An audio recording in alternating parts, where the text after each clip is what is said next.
Hello, everybody. What's up, my Facebook people and Twitch and YouTube and everybody else out there watching us tonight? Um, Welcome to our show, which is Power P. I'm so glad that you guys are going to join us tonight. It's going to be a really great show. We got some great topics, and I'm excited to get started.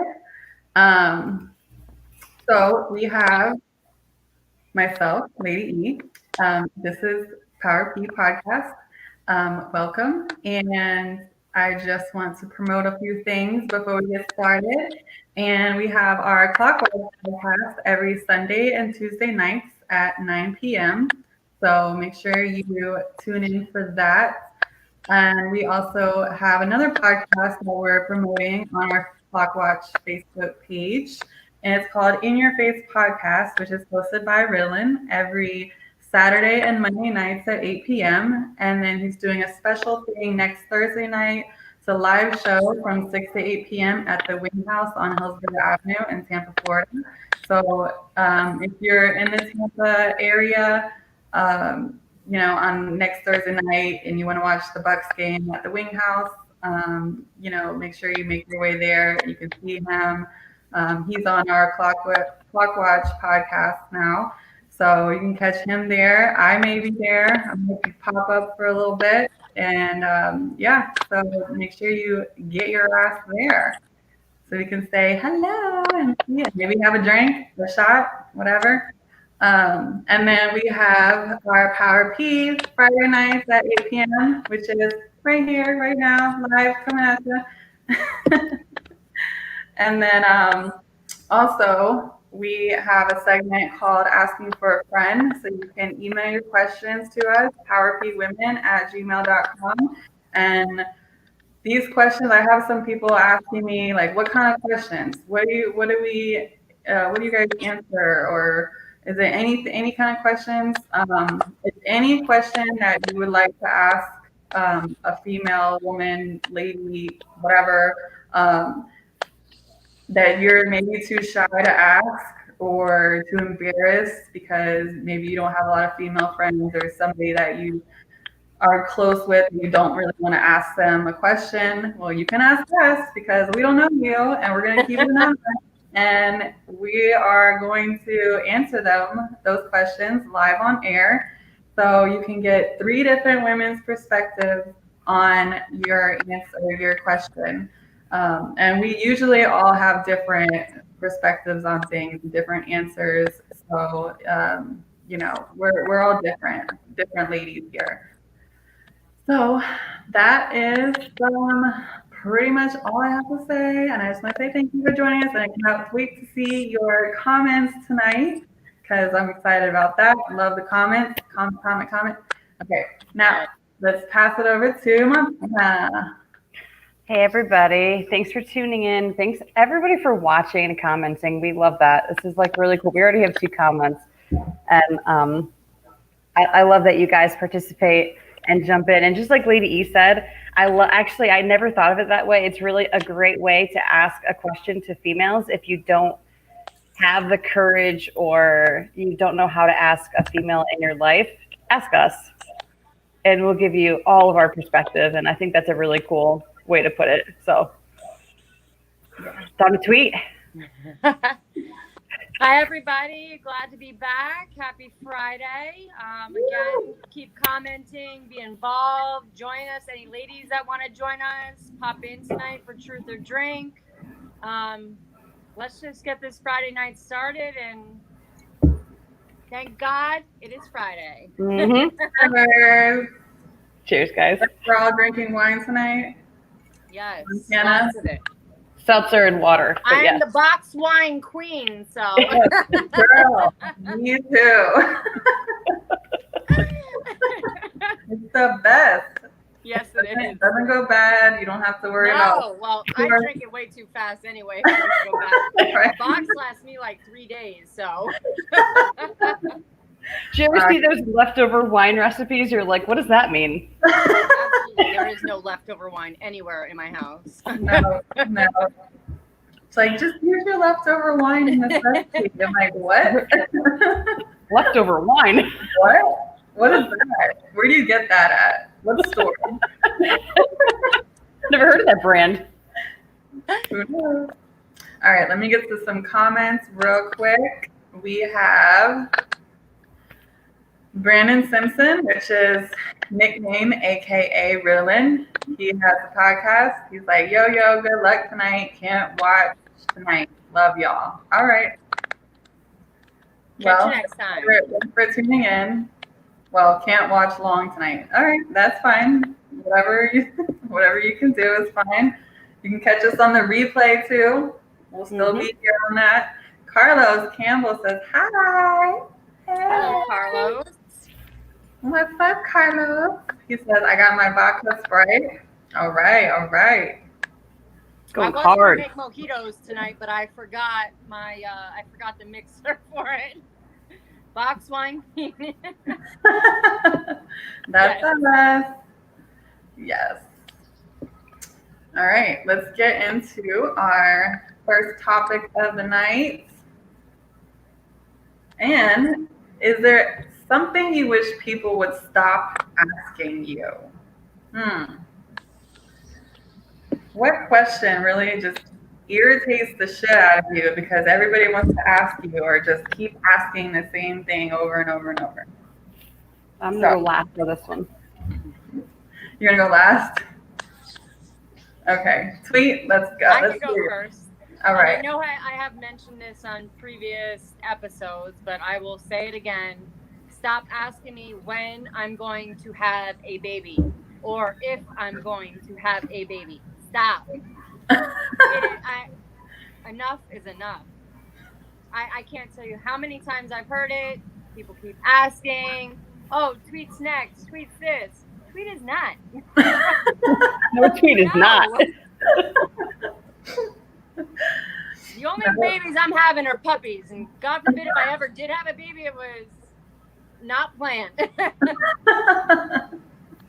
All right, no babies in your future. Yes, that is something that irritates me more than anything, because you can't just be a female or a woman without having a child. It's frustrating. And then men probably think like there's something wrong with you. Yeah. Or other females, they're like, oh, I'm so sorry. Are you not able? And it's like, bitch. Yeah.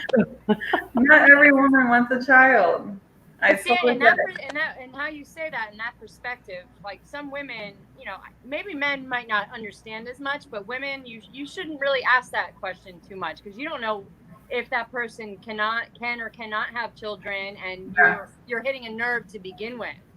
So, be mindful of who you're speaking to, how you're, asking that question, and be mindful that that person may be trying and can't get pregnant or wants to get pregnant and for whatever reason is not happening. So, but yeah, that's a very, very good point. So just be cautious of other people's, feelings and the things that they're going through because you have no idea what's going through their heads and in their lives.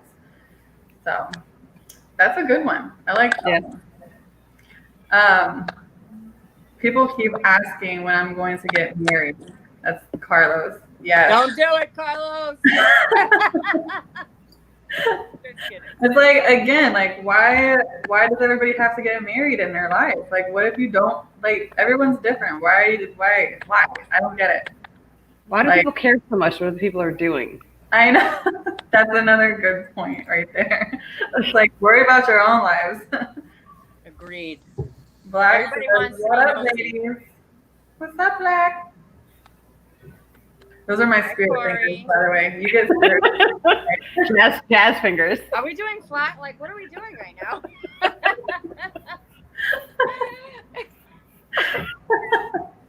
I don't know what I'm doing tonight. I'm going off of like 4 to 5 hours of sleep every single night this week, so I'm just a little delirious. And I think the wine and I had like literally 3 sips of this, and it's just already going to my head. I slept 8 hours just today during the day. So. Oh my God, I'm so jealous. I know. I'm still tired. It's because you're getting too much sleep. That's probably it. Yeah. You're not used to it. Your body's like, what the fuck what are you doing? So what are you doing? All right, so I guess I'm gonna answer this question. Is there something you wish people would stop asking you? The only thing that came to mind for me, when people ask me, what do I do for a living? And I tell them, I'm a chef or I'm a baker or whatever. And everybody always asks, what's your favorite thing to cook? Or what's your specialty?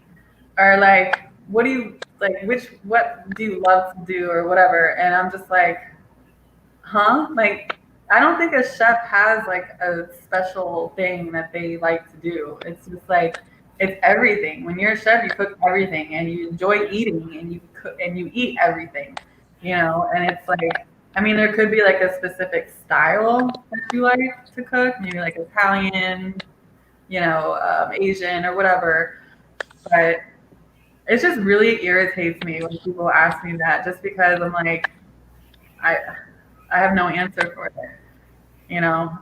I like cooking everything. I like eating, and that's the only thing I can really answer to. And they're just like, oh, really? Like, You don't have anything like your favorite thing to make? no. Okay.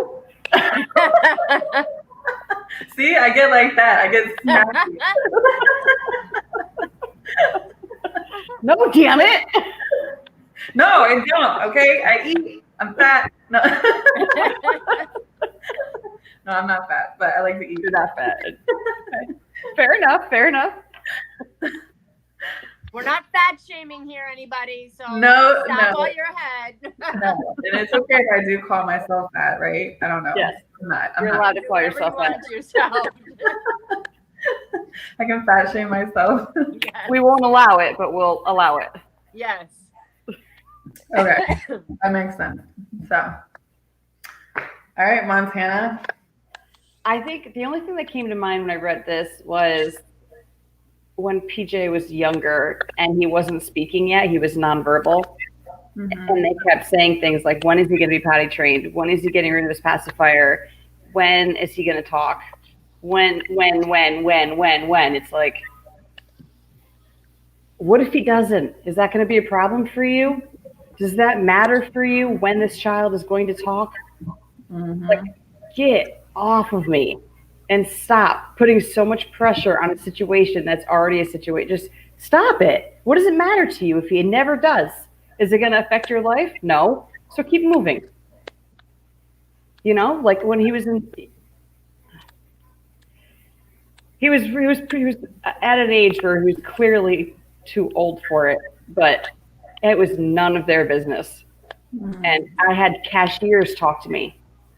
Like, he's too old for that. He's too old for that. And I'm like, I want to fucking take you out right now if you say one more word to me. I'm gonna jump over this conveyor belt. Don't put it past me. Don't put it past me. I'll take this shopping cart right into your ass. Some people are just so, like, they're so nosy and they need to feel like they have, just like Tweet was saying with like when are you gonna have a baby? What does it matter? You don't even know me. You don't know my kid. You're never gonna see us again. Yeah. You don't need to comment on my life. It's nothing to do with you. Keep moving. Yep. I agree with that. There's I a lot- was- It's the same thing. You don't know what your child's going through, so who are you to judge? Your child. Every child is different. Every child learns a different way. Every child has, they may have a disability. They may have some, something. And again, who are you to say anything about anything? That's the other thing Sit too. down and mind your own business and live your own life and let other people live theirs. They would say, like, I never got into it with anybody who's a stranger, but they'd say things like, when I said he's autistic, so I don't know if he's going to talk, and they'd go, oh, he doesn't look retarded. Oh my God. No way. Oh yeah, all the time. All the What? time. Yep. Oh, Grocery stores. and you didn't punch him in the face like right then and there? I would have been. I would have been in jail. I would have been totally heated. If my child wasn't standing right next to me watching, then yeah. Yeah, I had a couple like altercations, but I actually kept my cool. And now I'm Wow. talking about it, how many years later? So it's still obvious. It's bothered me, obviously. So people need to watch what they say to other people because Yeah, especially about with their kids, oh, I know, about their kids. Like, just it's disgusting. yeah, definitely. I agree with that. That's awful. I did have when my son was first born, people would come up to me and be like, "Oh, he's so cute. Is he yours?" Mm-hmm. And I was just like, "Yeah, he's mine," because No, he I was just stole the baby from the parking lot and just walking around with No, it. I found him. like, it's ridiculous. I'm like, "Yes, he's mine." Like, just because he has darker skin than me, he can't be mine, you know? I'm like, whatever. It's just ignorant people out there. Yeah, Eva looks nothing like me. And one time someone said, they're like, "Oh, she's so cute," and I go, "Thank you." She's like, "Oh, she's yours? Are you the nanny?" I'm like, "I'm her mother." Oh my God. I mean, just because we don't look alike. Are you serious? And one of her friends said, "Oh, your mom's complexion is so much darker than yours. Is she like your real mom, or were you adopted?" Like, what is wrong with people? Oh my God. I don't know. It's crazy. Yeah, I can't. It's No, seriously, I can't. I can't. me either. So They use the right word, ignorant. They mhm. are ignorant. Yeah. They it don't is. know how to say it or what to say, and they just speak and don't think anything of it. I mean, Or maybe like they've never seen a yeah, interracial yeah, family before, or exactly, you yeah. know, it's crazy. Yep. So, did everybody touch up on this topic? I think so. That was a good one. Yeah, I like that one too. All right, and next we have 90-day rule. Do women actually follow it, and would a man stick around and wait? Hmm. So for the people that maybe don't really understand what the 90-day rule is, Steve Harvey came out with a book, 10 plus years ago, whatever it was, Act Like a Lady, Think Like a Man. One of the main points of that book was women should follow the 90-day rule. No sex until after 90 days. In that 90 days, you are supposed to, get connected with your partner in, a variety of aspects and understand whether you are compatible with them or you're not. You should not be giving away your goodies to somebody that's not worthy of it. Mhm. But in this aspect, I can't say just men because women like to chase too.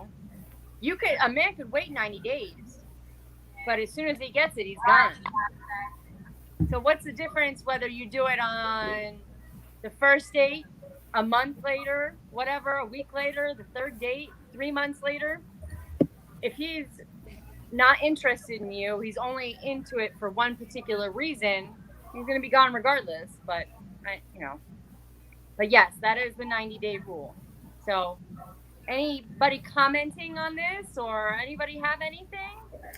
No comments yet, but I did miss this comment earlier.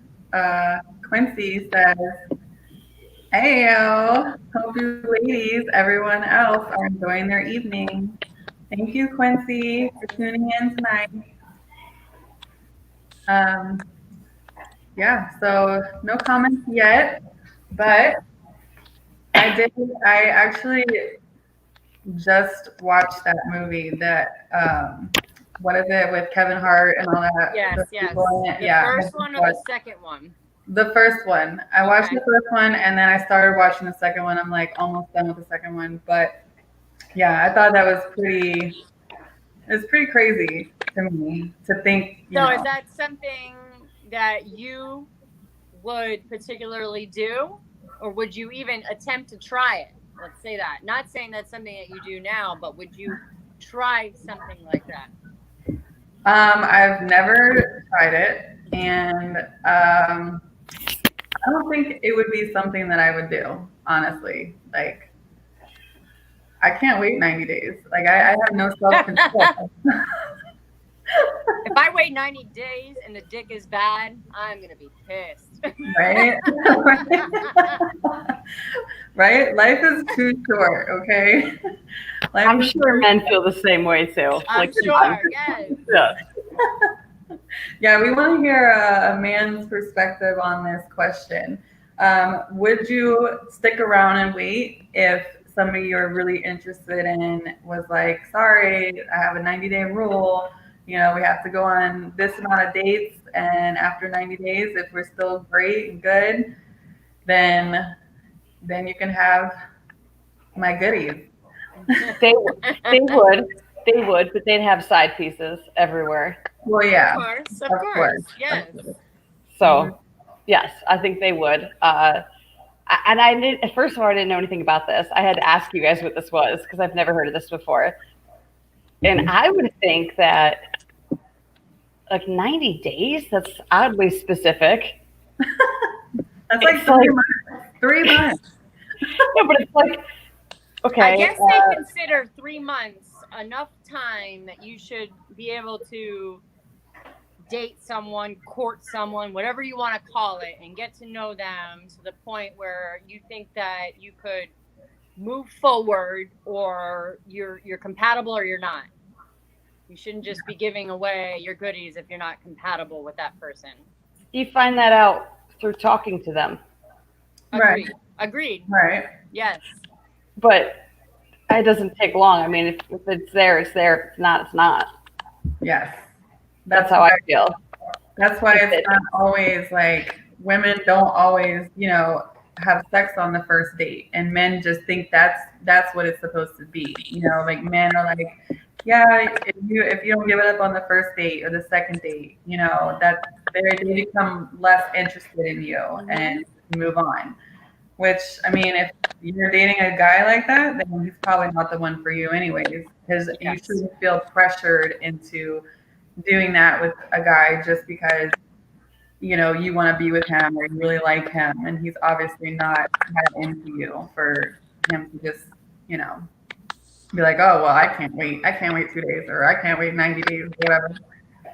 Or you do it once, and then you make them wait. Show what it is.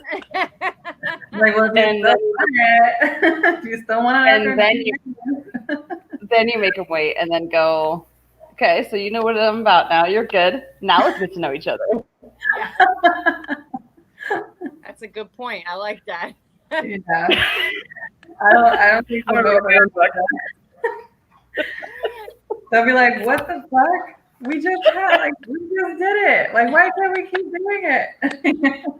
Because now we get to know you.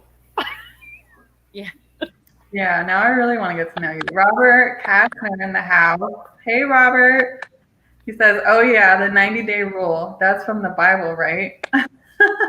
Sounds like Steve Harvey's Bible, yes. What do you think, Robert? What do you think about the 90-day rule that some women have? Would you stick around and wait for those 90 days? I guess it just depends on the woman and the man, obviously, but I really think it's more geared to more conservative women or women. I know this is probably, it's still current. It's still going on more for the conservative side, but this is probably something that was more fixated prior to that. I mean, grandmothers, mothers, usually waited until marriage to have sex and not, on the first date or whatever. yeah. That's something that you always did.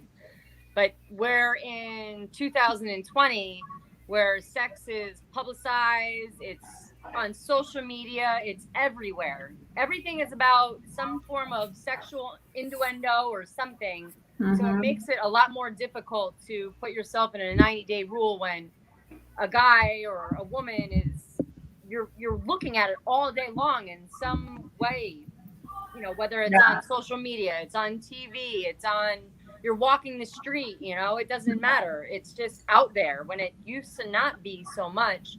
But now with the internet and the way everything is and everybody posts everything, so it is a lot more, what's the word that I'm looking for? I guess people are more comfortable, with sex, and maybe they weren't comfortable with it prior.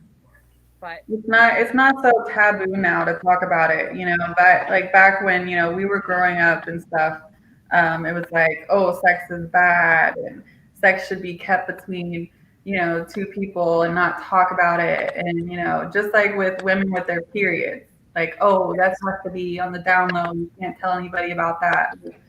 And now it's just like, you yell across the room to your homegirl, oh, you got a tampon? Like that kind of thing. Yeah. Who cares? It's times have definitely changed with that. But yeah, the 90-day rule, I couldn't do it. So Carlos says, a few women secretly have sex on the side while making a guy wait. Really? I would imagine that they would be, just like the men would be too. Right? I think they would both do that. But also, I think men and women both, if you really love, or not love, but really, really are into somebody, do you respect them more for making them wait? Or are you just like, she's not worth my time, or he's not worth my time? Because I wonder if men do this too. Do men do the 90-day rule? I don't know about men doing I don't know. 90-day rule. I highly doubt they do the 90-minute rule. 90 minutes. Yes, 90 minutes. Yes. Mm-hmm. That's where we're going. Carlos said men do too. Oh, interesting. Have you ever done it? I would love to hear, love to hear your experience on that. If you have done it, or if you know somebody who has done it, what was the outcome of that? Because did they wait around, or were they like, whatever? But I think when men and women have side pieces, while they're dating somebody that they are really into, the side piece is just like maybe a friend or somebody you just call, like, because when you're lonely or you need some or whatever. It's not like somebody you would actually have a relationship with usually. So I think that would be normal, to have sex with somebody on the side and then want somebody else to wait for it. Somebody that you actually see a future with, or somebody you actually want to stick around. Are they being genuine about it? Yeah, like they're doing all the right things. They, you guys have a lot of common interests. You guys have so much fun together. Somebody you want to see build a future with you, or vice versa. So, but no, I couldn't. I don't think I can do it because I have very little willpower when it comes to that. Especially if there's we go out for drinks or whatever. It's the alcohol. I don't know if he's hot and stuff. Come on. I know. And then you guys are making out and it's getting a little heavy and you're like, what? Wait, no, I have a 90-day rule. And he's like, what the fuck? No. We just don't meet up at all. If I were to put myself in a 90-day rule, I could never go out and drink with you ever. Nope. No. We can go on Ever. dates. We can hang out and go on dates, but we cannot drink. Never. Nope. That's the rule. I'll have a Diet Cola. Extra ice. All right. So Just seltzer. does the 90-day rule exclude everything else sexually, or is that on the table? Asking for a friend. Certain. I mean, I guess that you could do those other things, but at that point, really?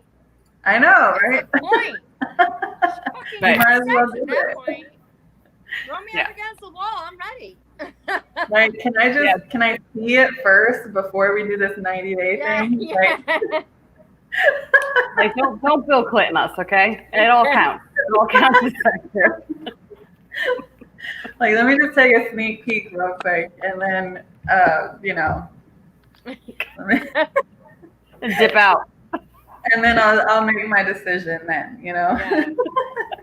So I'm not waiting around for nothing, Mm-hmm. We have a comment from Robert. Yeah, I would stick around for the right girl, honestly, but bros don't give a shit, and they'll stick around as long as it takes, as long as they think they can get it at some point. Yeah, I totally agree with that. See? I mean, they'll have Once their they get it, they're priorities, gone. Don't matter. You Right? cannot keep a man with sex. I don't No. know, any ladies on here listening, you cannot keep a man with sex. It doesn't matter what you do. They are going to stray. You can be a complete freak in the sheets. They're going to find somebody else that's doing something a little bit different, and they're going to gravitate that way. Whether it's emotionally, physically, something. If they are looking to leave, they're looking to leave. It doesn't matter. Sex, you can do whatever you want. I need women to hear that, because I don't think women realize that that happens. Right. No, I totally agree with that. That was a good point that you made. So I do like kind of like a backwards 90-day rule. You do it the day of and then wait 90 days after, like Martina said. No. So I'll do it the day of, and then after 90 days, I mean, maybe we could do it, here and there between those 90 days. But if you're still around, I'm like, okay, maybe you're into me. Then then I'm like, all right, we'll see where this is going. But if you stick around after you get it and it's been 90 days and he's still there, maybe it's like, okay, not just have sex and leave kind of thing. Or maybe he's actually really into it. So Yeah. I was going to say the sex and leave thing, then he's just in it for a particular reason. But if he's genuinely around and still hanging around other than that, or he's just around when it's convenient for him, or when he's looking to get some and then leave. Be like, well, maybe I just wanted to get some and I wanted you to leave. Bye. I'm good. Now you got to I'm like, why are you texting me and calling me? Like, we did our thing. Goodbye. Bye. It's a double standard. Women can't do that like men can. Oh, please. Oh, we sure can. I do it all the time. Yeah. To them, we're hoes. We're Oh, whores yeah, if we of do course, that. of Oh course. God. But Carla says, I don't. 90 days is too sketchy. I ask a lot of good questions to get to know a girl.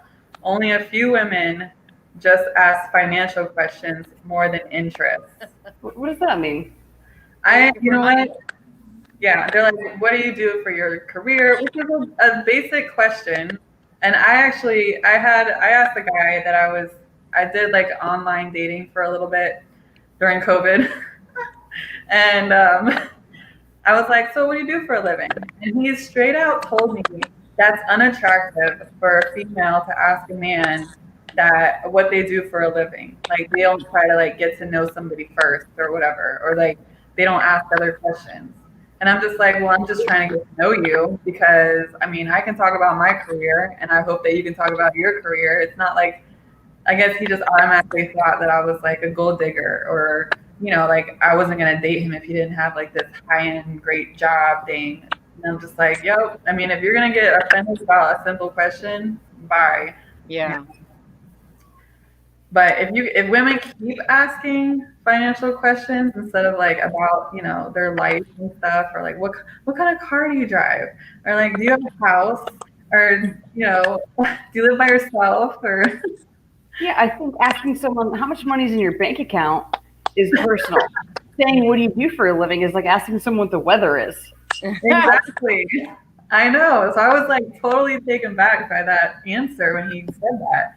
I was like, really? You guys don't like it when a woman... He was definitely taken advantage of by somebody. Yeah, he was jaded. Yeah. I mean, and on a lot of those dating apps, there's a lot of women that are on there specifically for money purposes. So that'll be their first question that they ask to see if it's even worth them continuing on with even more of a conversation. Like, first, I want to know what you do.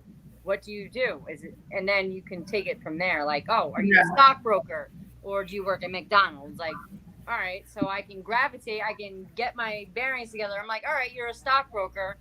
I know you make some decent money. Let me go from there, or you work at McDonald's or whatever. It doesn't matter. But a lot of the women wanted to have a job.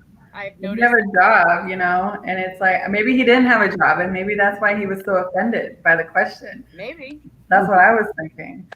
Okay, so we have quite a bit of comments coming in. Okay. Carlos says, all of the girls I waited over a month for was not worth the wait. See? You can't even wait a month. No, see. Mm-mm. See, that's why you have to do it on the first date. I would be tired. I'd be real mad. Yep. And then you all just this wasted it, time. right? You just wasted it. And then we have Denny Fowley, order pizza, beer, pizza on a first date. Nope, that's still alcohol. Sorry, no alcohol involved. If we have to wait. Pizza though. Yeah. Sweet, go off. Yeah, girl. Yeah. Now I'm hungry. Carlos says, you can keep me with sex. I think you really can. I don't know. I've never experienced someone saying you can't keep somebody with that. I know. I've never heard that before. If it's really good, you can't keep a man with sex? They'll be coming back. That you can't keep a man with sex? You saying that you can't. I'm saying I think you can. You think you can? Oh, I think I have. If that's all you can offer them, it's gonna like get old soon. Like, what if they meet somebody else and then they're all right? Like, So some of the men that are commenting, we need you to back that question up or speak your piece or say whatever, because I am almost certain that I mean, look at Cardi B. She's getting a goddamn divorce, talking about all that WAP. Like, all that wet ass pussy, and she wants a gag, whatever else she wants to do. Smells, dude. And she couldn't keep her man. Her man was stepping out on their marriage, so she's nasty. I know, and they still cheat. But like, you could be like the hottest woman. If a man is not fully You think he's invested, hot? and he's not sticking around. Don't matter what you do. You can cook. You can be a friggin' 5-star chef. You could be clean, cook, do whatever, take care of the kids, fuck him every day, suck his dick every day. Doesn't matter. He's still not sticking around. Doesn't matter. Right? I agree with that. Robert says, only thing that keeps a man is a man that wants to be kept. Ooh. If he's interested in other girls, you're not. Thank you. Yes. Robert Kastner for president 2020. That's so true. And then Black says, what's the point? What's the point of what? That was a little bit ago. I think that was. Okay. Sorry. What's the point of the 90-day rule, maybe? Oh. Exactly. Yeah. What's the point? There's no point. Carlos, is there something wrong with that? I feel like financial literacy is important to everyone, not just women. I agree with that. Me too. Yep. It's like if you're a woman in your 30s, 40s, you're gonna want to like start settling down soon, maybe. Yeah. And you're gonna want to be with somebody on your level if you have like 100%. Right. So you're gonna want to be with somebody at your level or higher, just because you want to have that positive energy person, motivating you to do better at your career, or like be there for you and support you and uplift you and do all those things for you. So if they have a great job and they love it and they make good money doing it, it just shows like how much dedication and motivation that they have, and like will, just uh, I'm like losing my word right now. The word that I'm looking for. It's like they work hard. Like they work hard for like what they want. You want an equal. Yes, but they're like goal oriented. They worked all the way up to that level, and it's like that's what you want. Most women want. I don't know. If I'm at a certain point in my life, I'm not going to take 10 steps back to build a man to where I think where he should already be. You're right. a man, I'm a woman. You should be taking care of yourself, whether you have children, whatever it is, family, whatever. I'm not going back. I need you to be on my level. And if you're not, and yes, that has to deal with jobs. It has to deal with family. It has to deal with sex, everything. All of it included. We all have to be on the same page. If we're not, then it's never, ever going to work. Right. And women don't want projects either. No. Like projects. We don't want to have to like baby you or make sure or be your mommy, make sure are you getting to work on time? Are you like, Although I think most men love that. They won't admit it, but they love it. Oh yeah, of course. Especially the mama's boys. Guys, I gotta disagree with you. Oh. All right. I have to disagree with a couple things. One thing is, yes, so Robert just commented. All right, let me read this comment and then you can say. Yeah, comment on that.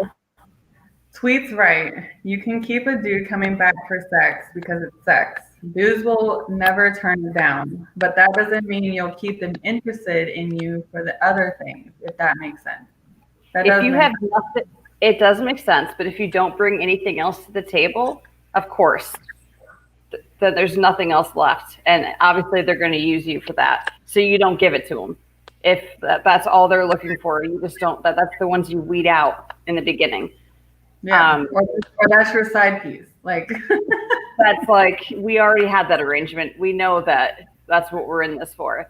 But as a main dude, like I have yet to have anyone just be like, oh, well, you're just this to me. Like I'm the one doing that, if at all. Mm-hmm. I'm just saying. And I don't agree that I don't like a project. I love having to be mama bear to a man. Oh, really? Yeah. You like caring for him and like making sure, he has his lunch ready for work. Yeah, every day. I mean, I agree with that, Montana. Don't get me wrong. I'm a woman. I will take care of a man 100% and do whatever it needs to be done. Yeah. But I'm not going to take somebody out, we're just going out and then all of a sudden, he's like, oh, I need you to do this. I need you to do that. Or you're dead ass broke and I have to build you back up. That's the type of project I think we're talking about. Yeah. Being in a marriage or being in a relationship, I mean, I think that's a woman's natural instinct is to take care and be, what is the word that I'm looking for? I don't want to say nesting because that is not the right word, but. Yeah, I know what you're trying to say. But just to take care of people, that's what women do. Yeah. Right. They have that motherly instinct in them, even if it's with a man and not a child. Like they always want to just make sure. I made my ex-husband's lunch every single day. I came home and made dinner every single day. I took care of his kid every single day. I did all of that. Yeah. So, I mean, I never asked for anything in return. That's just something I did because that's something I wanted to do. If you don't want to do it, then that's a completely different story. So I do agree with you in that aspect of project, but that could be so many things. Eddie Nash, thanks for tuning in, Eddie. He says that's a lie. What's a lie? I want to know. He's like, probably not y'all, but that's not true. What is not true? I want to know. Yeah, what is not true? And then women are innately nurturers. Yes, we agree with you with that. Hey, it's Santa Claus is coming. Santa's coming! Yay! And then we have another comment from Robert. It says, "Okay, Montana, what did you mean then? You said you've kept a man for just sex." No, I've never had to. I've always had relationships. I got married at 21. I mean, let's be honest here. I've never had a man for just that. But it always, every relationship I ever had, they were the ones who were like, if I didn't do anything for a long period of time, I mean, I didn't get complaints. You know, they were in it for more than just that. It was annoying. I mean, if you go on a date and you say it comes to the point where you guys are gonna like get busy or whatever, and he's just like, like I just want to lay here with you, or I just want to cuddle, or whatever. Do you think like he's not into you, or I've never been on a date. What? Oh, right. Yeah, right. I've never been on a date. If I did though, and he wanted to cuddle, no, that's code. That's not. All right. Well, you don't want to cuddle. Let me just these comments real quick. All right. So my girl, Melissa, she's in the house. Hey, Melissa. She said that's a lie. She also says, "Ha, women waiting 90 days." And she also says, "Erica, you know my rules." Okay, so this is her rule for me. She's been my really good friend, best friend for 16 years now, I think. And so she knows my dating history, right? So every time I start dating a guy or I'm like really interested in him, she will not meet him or want anything to do with him for 6 months. Her rule is 6 months, 6-month rule. And if we last 6 months, then she'll be like, "All right, okay, this one's okay," you know. That's a solid rule. So far, it hasn't happened since I've been back in November last year. But we'll see. I'm not even like into being with anybody right now, anyways. But she also says, "Haha, cuddle." So I made a comment tweet where you were gone, and I was like, "So what if a guy came over after the date, and you were thinking like in your head, you're like, oh, okay, this is about to happen, and he's just like, I just want to lay in the bed and cuddle with you." Like, what would you do? Like, what would Lies. Cuddle. Yeah. Yeah.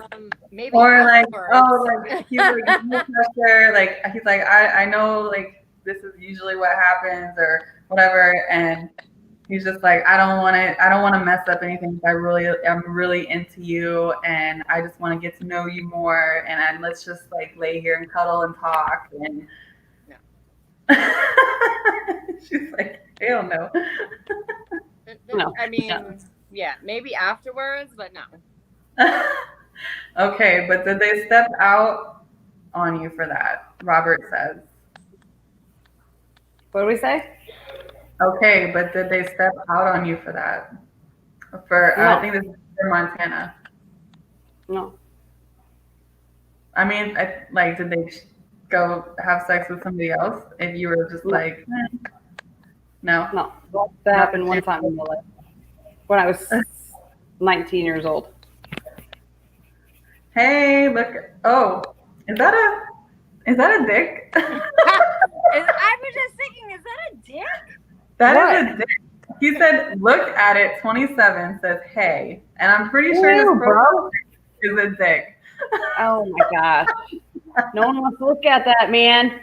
He says, "Look at it." That's his name. No, I'm kidding. And he's 27 years old, I'm assuming. Yeah, I was just about to say. Unless it's 27 inches, or I don't know. Shit. I get it off the screen. Hey, no, I'm just kidding. I don't want to be an asshole, but It's like, whoa, okay. I didn't see that until I put it out there on the screen, and then I was like, wait, what? I didn't see it either. All right. Robert says, oh shit, married at 21. Yeah, Yep, she's been married for a long, long time. long time. She doesn't even know what a date is. No, I'm just kidding. I don't. I really don't. Oh, he says, Never what's up? known. He says, what's up tonight? Apparently you did, because it's yeah. right there in my face. That dick needs some girth. JoJo's like, what's up? Hey, JoJo. Hey, JoJo. Hey, JoJo. Ah, Melissa, stop saying my business out there. The turnover time is ridiculous. Thank you so much. Hey, you know what? I like to have fun. I like to go out. I like to meet a lot of people. Nothing wrong with that. Okay. How are you gonna like find the right prince? You know, you gotta kiss a lot of frogs. Gotta kiss a lot of frogs. Yeah. Gotta find that right D. Oh my God. Are you back again? Hey, how's it going? It's growing great. So great. It's so good. It's exhausting. So Eric, you wait 3 months to have sex?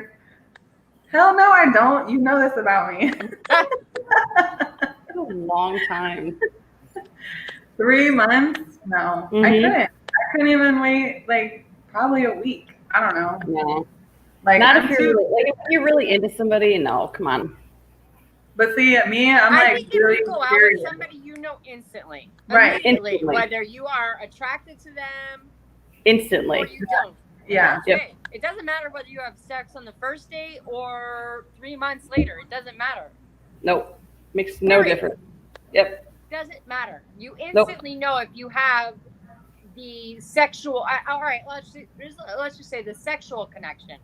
Maybe not the chemistry, yep. intellectual connection or the emotional connection, but you have that sexual connection. Mhm. And I mean, I think that's a huge part of a relationship is a sexual connection. Yes, everything else falls into place after. Yep. But if you don't have that connection to begin with, I think none of those pieces fall into place. Right. And I mean, I did get to know somebody before that. You know, we talked a lot that night. Yeah, definitely. You know, on the first date, we talk a lot, and then it happens. It's like it's a natural instinct, okay? And me, I'm very curious. I'm a very curious person. I want to know why, what, when, where, how, all that stuff. And like I want to know. I want to know what's in there. You know, I want to know what you got. And if it's nothing worth like keeping around, I want to know like right then and there. 'Cause I'm a busy person. I don't have time to like, you know, wait around and, you know, wondering whether we're gonna have chemistry in the bedroom or not. You know, I mean, I want to know as soon as possible. And if it's not there, then it's not there. I can move on to the next. You know, Mm-hmm. there's nothing wrong with that. I don't think. No, I don't believe so either. And he says, Mhm. yes, LOL. He says, I know it's huge. All right. We get the point, dude. I like to have fun. I'm going to be Ron Burgundy tonight. I like to have fun and beat the kitty up. Mm. I'm sure you do. Scotch. I think he's having a lot of fun tonight. I see that. We all know you had a good time, Frank. You know, a lot of people want to show off their massive, huge dicks, but then they really don't know how to work it. So, I don't know. Huge dicks are not like, they don't make a woman be like, oh my God, like I have to have it. No, it's all like the motion in the ocean. Right. Exactly. You have to know what you're doing and how to work it.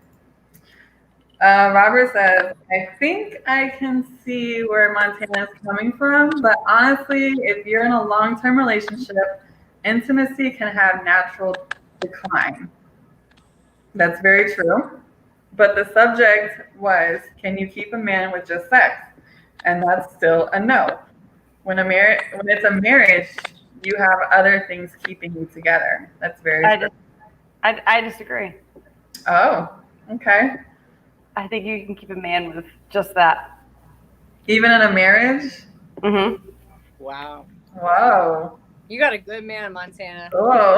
You got a good man. No, that's not what I'm going with. No, I'm saying I don't like. It's crazy. I mean, That's if right.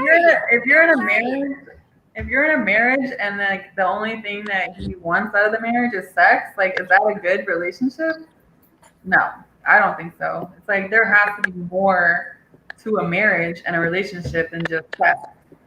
You know, there has to be chemistry and connection and, support and helping each other and doing things for each other, that kind of thing. It can't just be like, oh, I'm only here because our sex is great. I don't really, I don't want to do anything else for you. So Montana, elaborate. Why do you feel that way? No. I'd like to hear your That's after perspective show. on it, why you think that way.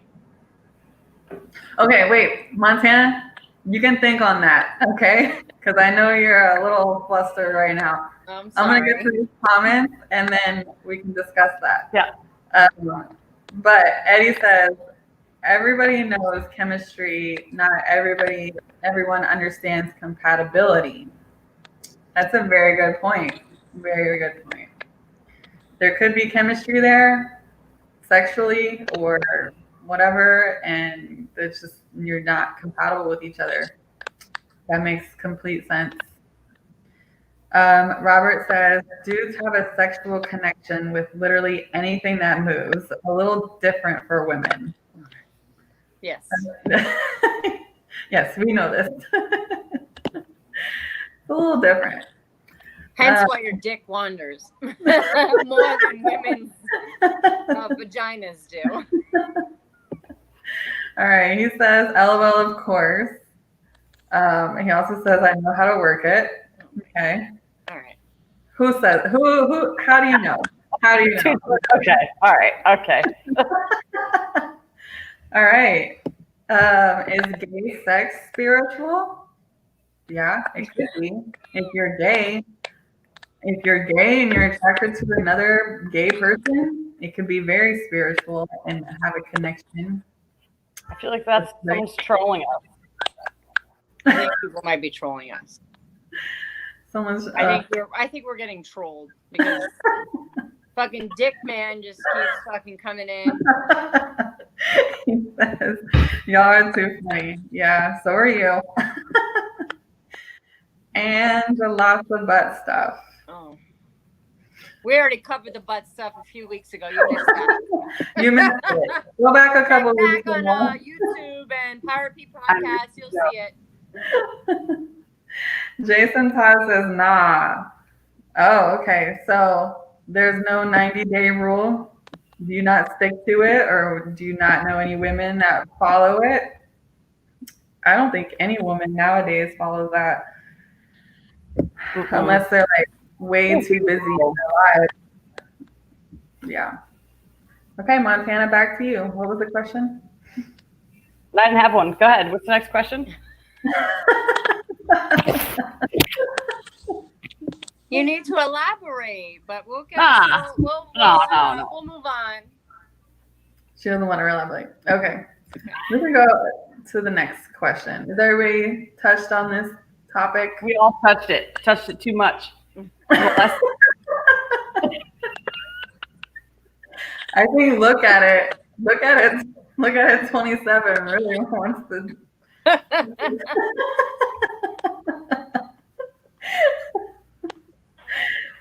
Well, I didn't see any dicks today, but now I did. So thank you for making my day. Thank you. I didn't see any dicks today either, so thank you. My day was not complete until I saw that. So I really appreciate you showing me your dick.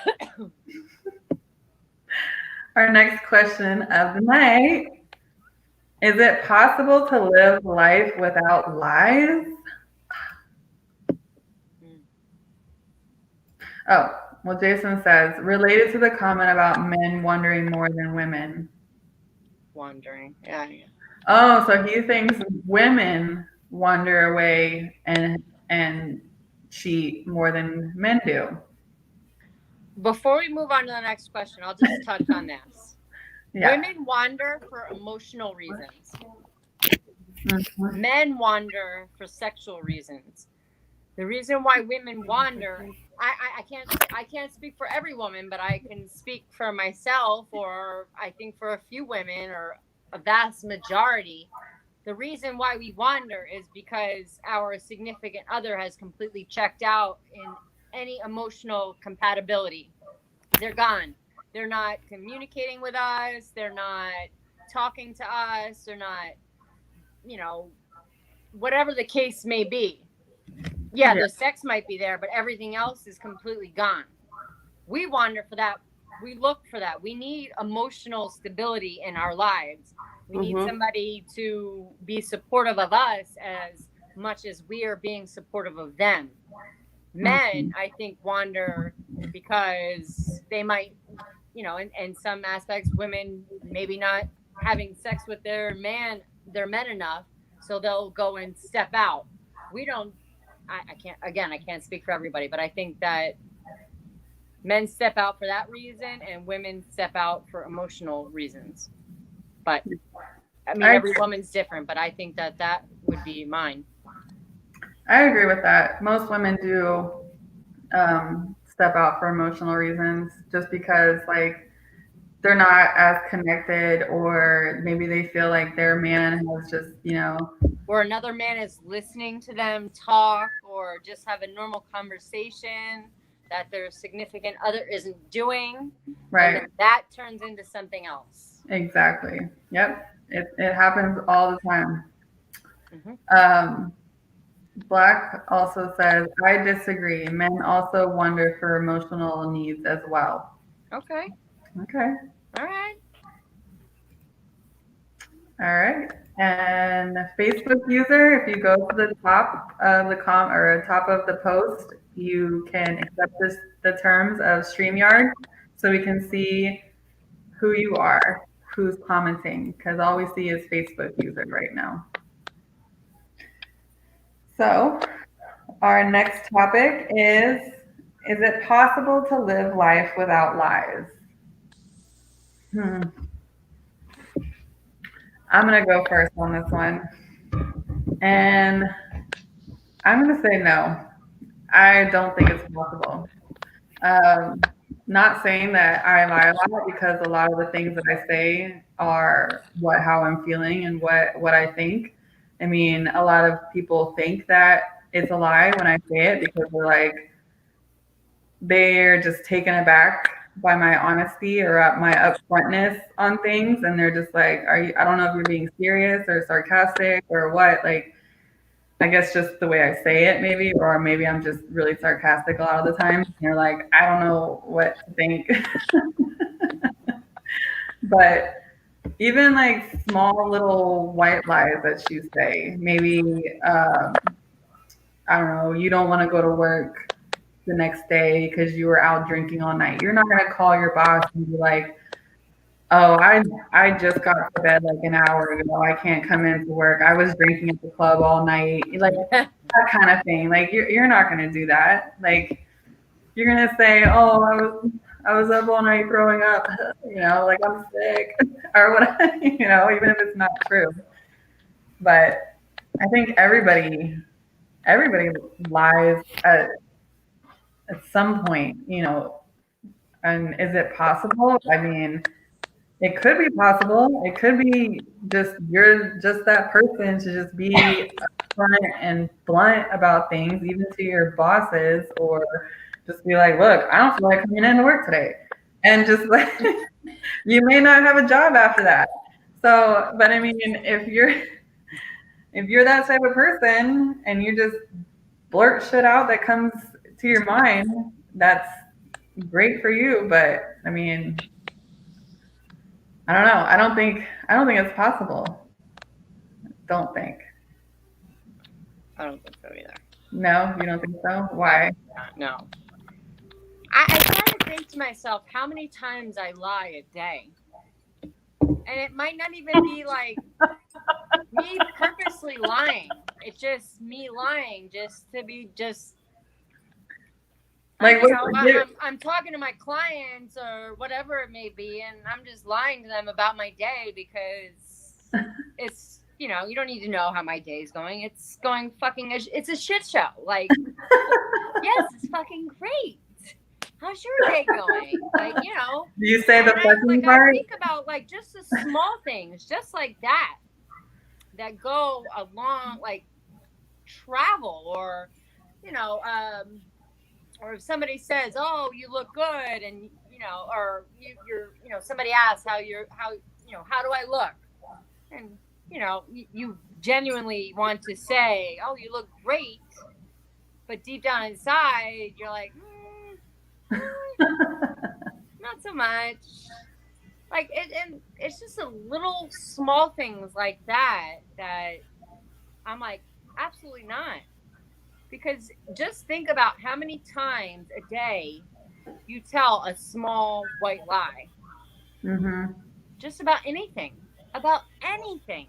It doesn't have to be like a huge lie, but just something so small that you might not even realize it. Right. Just like what you were saying, like if somebody asks you how your day is going and you're just like, oh, it's good. Yeah. You know, like that's like the generic answer that everybody gives. And you know what? Sometimes I don't give that answer. Sometimes I'm like, well, how much time do you have? And I ask that. And I'm like, because if you really, really want to know how my day is, I mean, I can just tell you like everything, you know.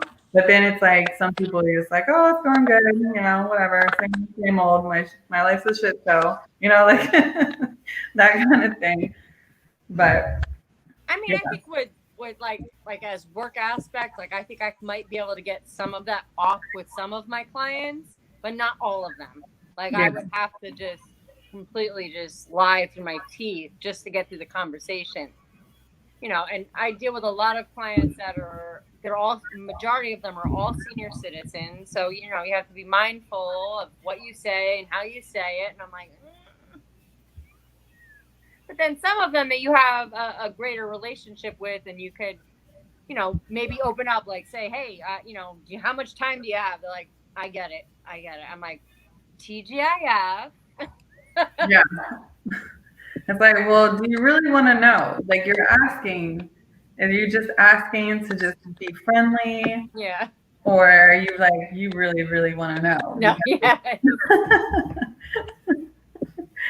Yeah, I totally agree with that. And also, like, if you have kids, you know, and you have kids and you lie to them all the time, you know, it's not like you're like big lies, but it's, you know, the Easter Bunny and, you know, Santa Claus and, you know, all that stuff. You're like, that's a lie. Parents lie to their kids all the time. So it's like, oh, why can't we do this or that? And it's like in your head, you're like, I don't fucking want to do that, you know? And then, but you can't say that to your kid, you know?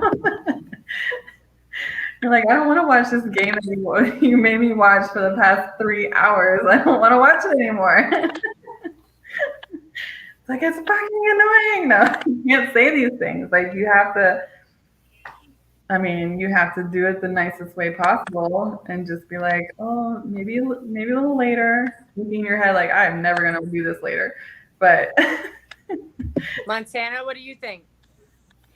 I agree that you can't, but it would be a cool social experiment because I did try it one time. I had a really bad couple days and I was like, you know what?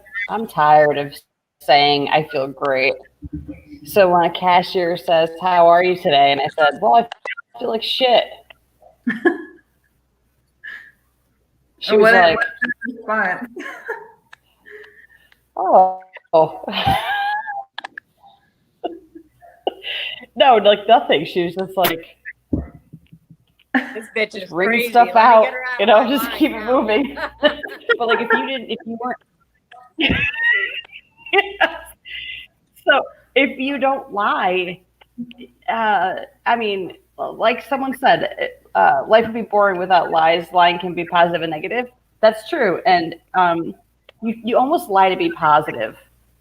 You know, Yeah. like Lady E was saying, you lie about the fucking tooth fairy. You lie about Elf on the Shelf and all this other Yeah. bullshit. Like you lie to kind of you keep a certain amount of peace and just to keep things flowing and keep positivity up. Because if you didn't lie, life would be as bleak as we're all going to be dead soon.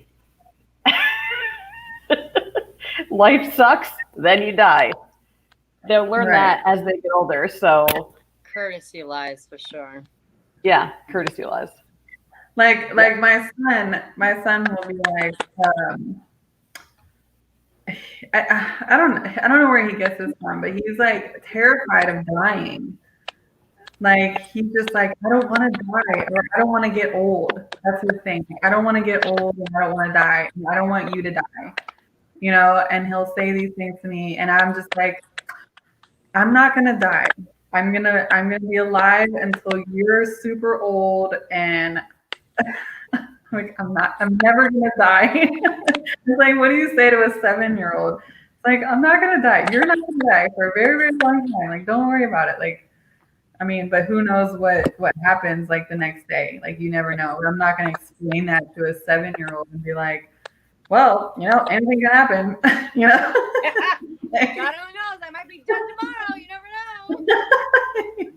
and then he's I like, tell my kids that. I tell my kids that. you say like, oh, I don't know. I might. I tell them like, so there's this book my mother-in-law bought the kids. It says, "Mommy will come back soon. She'll be back." And I said, I don't like that book because what if Mommy doesn't come back? So Oh. Well, it's reality. I mean, you can't set them up, you know, especially in my situation, you can't set them up for, well, then you lied to me. You lied that you're going to be back. You're going to be back. Maybe I won't. You'll be all right. You're going to survive for a little bit and you die. It's a little morbid, but. Eddie says Trump lied about COVID. I mean, yeah. I couldn't believe that when I woke up today. I saw that. I know, right? It's kind of crazy how his counselor or somebody also has it, and she's like super hot and only 31 years old. Oh, it's amazing how she has it too. Anyways, aren't they asymptomatic though? Huh? They're asymptomatic, aren't they? No, Trump is feeling mild symptoms. Oh, be careful. He's sneezing a lot.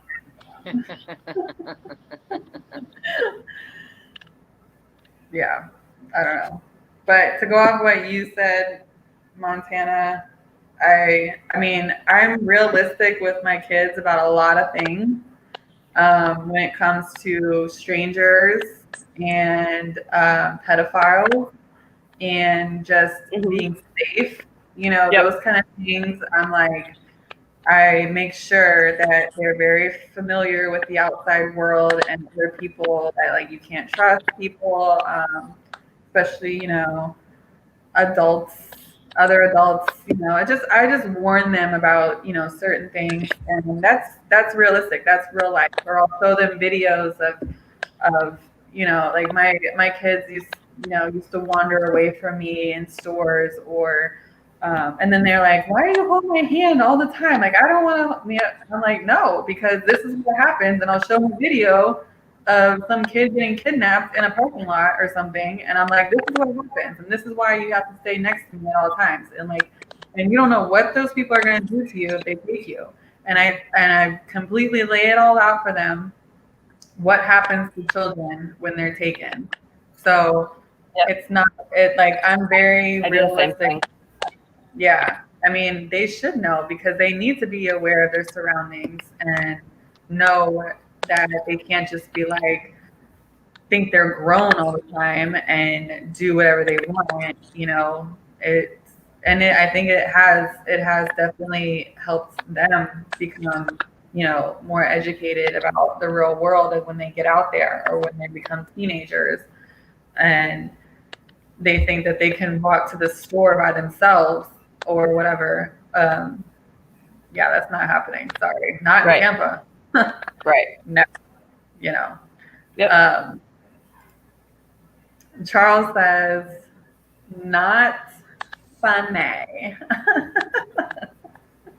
What's not? What's not? What's not funny? Funny. Funny. What? Carlos says, Trump doesn't really have coronavirus. He's calling a timeout in the fourth quarter. Ooh. That's what I said. That's what I said. Yeah, he might be trying to get out of the next debate after the shit show we witnessed this week. So. Whoa. They both need to. They both need to go. Forget it. Never mind, guys. Agreed. Yeah. I mean, isn't he always looking? He's always looking for like a publicity stunt or something to direct the attention off of something else. That kind of thing. Yeah. So Charles says, Whatever. Coughing. I think Charles is feeling a little. Coughing. He's feeling a little good tonight. All right, so there seems to be comments on our feed and not on the actual live. So somebody writes, speaking on the current topic, I personally would be more. Or let's go back to the other one. I personally would be more hurt if she emotionally connected to somebody else opposed to the opposite sex. I don't really know. I need you to clarify on that. There may have been a 90-day rule when we were young, not anymore. We all have way too much access to each other in age of. Yeah, but like Black said, though, men need emotional. I agree. I think men do, but I think that it's not as much as women need it. No, I think it goes both ways too. Like men probably You guys look at me. need that, but most men. And we're not saying all men or not all situations, but maybe your significant other, like your wife or girlfriend, is not giving it up as much as you want her to, and of course he's gonna go out and look for something else or whatever. But I mean, if maybe she is giving it up and she's just too busy with her life or other things to like have a conversation with your man, or so focused on other things that she forgets about the adult conversations that you have to have every night with your man. And he's like, what the fuck? Like, that's what I miss. Like, I miss our long, deep conversations, and you're not doing that to me. And he goes out and looks for somebody who wants to have an intellectual conversation. And I mean, it's happened. I've heard it happen, and I've done the same thing where I'm not going out looking for sex, but I'm just going out looking for someone to talk to because I didn't get that from the relationship that I was in. And if that starts to happen, you really have to have like a deep conversation with somebody, with your partner about, hey, I miss our conversations that we used to have, or like our, getting to know each other phase, or that kind of thing. So, I mean, you can't stop dating when you're in a relationship. You can't stop going out together or having fun or doing one-on-one things together, because that's very, very important. And a lot of people, that's why a lot of relationships fail, is because people don't take the time out to have that alone time together, or have that time where you're going out on a date together, because life gets really hectic and it gets busy, and I totally understand that. So, but yeah. All right, so it is not possible to live life without lies. I think we all agreed on that pretty much. Mm-hmm. And Facebook user, this is a direct gateway for the miracle vaccine, or for him to show just how strong of a person he is by how quickly he recovered. No, I seriously said that too. I think he's pretending he has it so that he can go, I had it, so what? Yeah, like it's not that big of a deal, or that's what I think. That's what I think he's doing personally, and I'm I wouldn't doubt it. 100. I wouldn't doubt that 100%. Yeah, probably. He's that type of person. That's all. I mean, there's he a lot needs attention. He wants all the attention on him, and they're like, oh, well, if people feel sorry for me. Yes, after the shit show that just happened on Tuesday, he right. needs this to help him get through to the next debate. Right. People will feel sorry for me and focus on me, and they'll be like, oh, well, you know, he needs to win or whatever.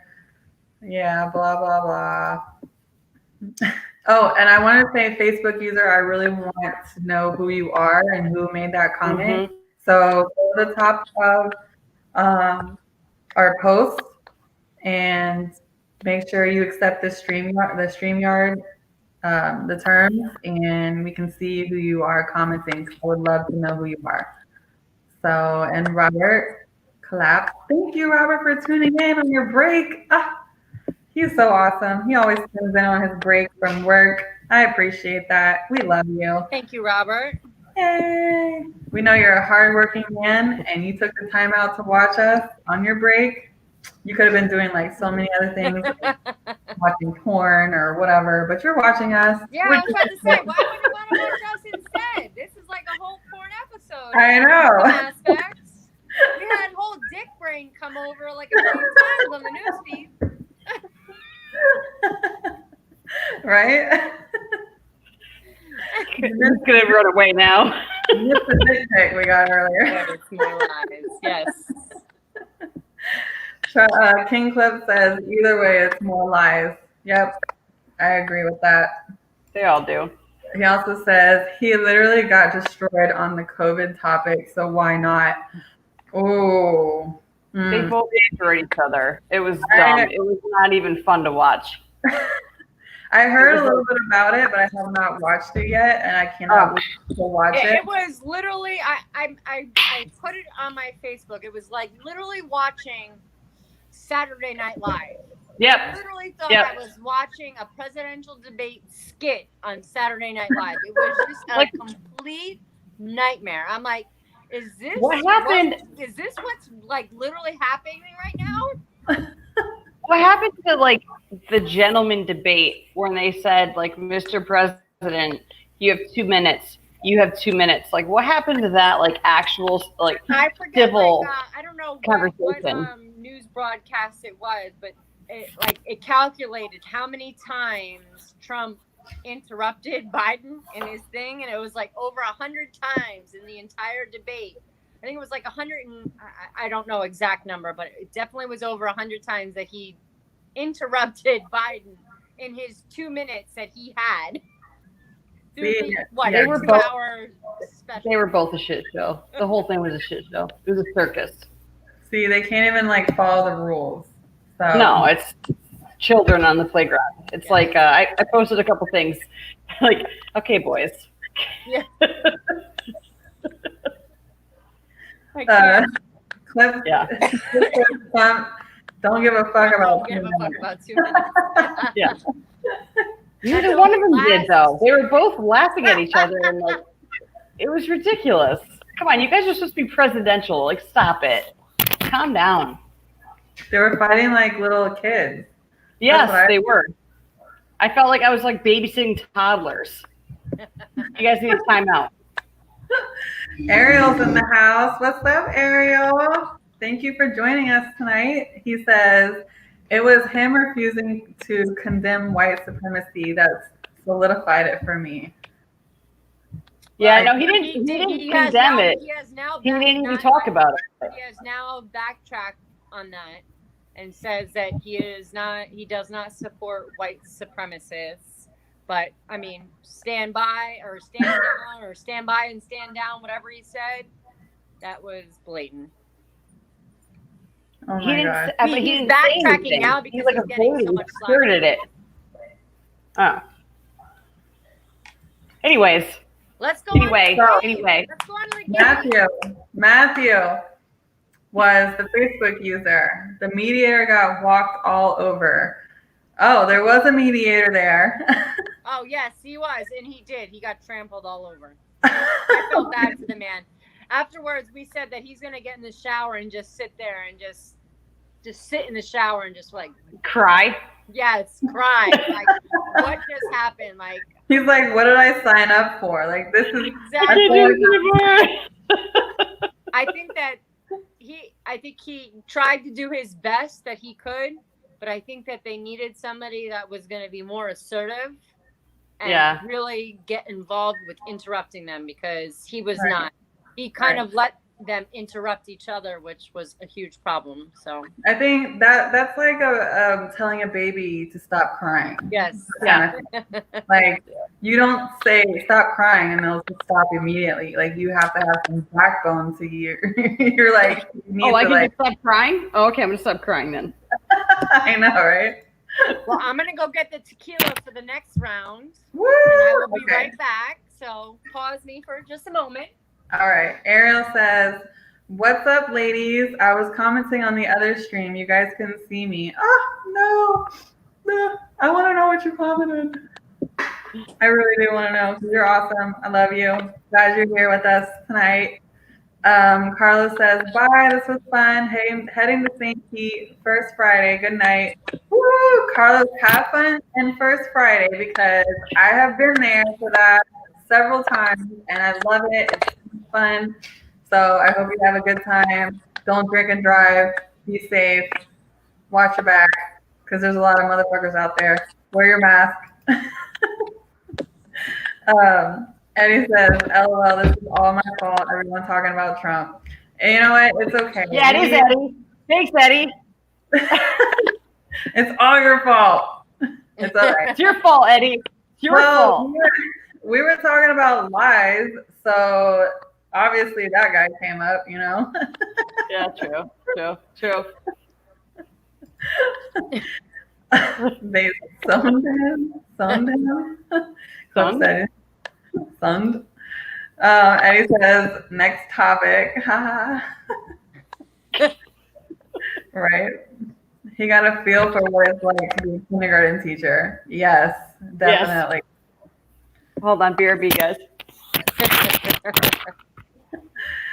Love y'all too. Thanks. That's who the comments I was reading earlier was Ariel's. Oh, okay.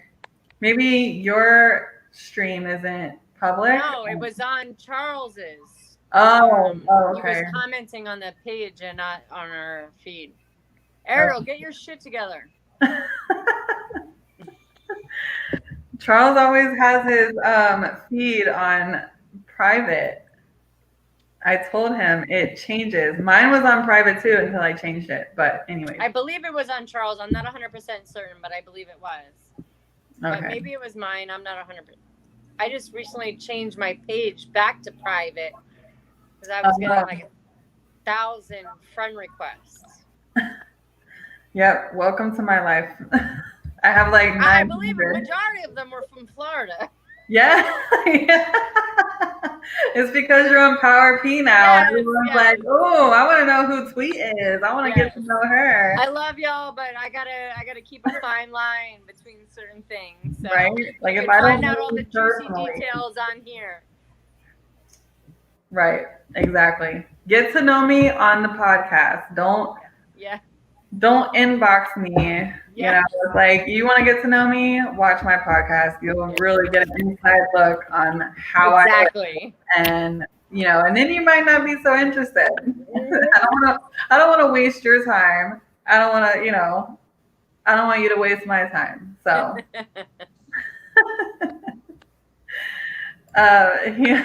Ariel says, private. Who's talking to my future baby mama? Ooh. Okay. I think, is he talking to you, Tweet? Are you talking to Tweet? I'm sure.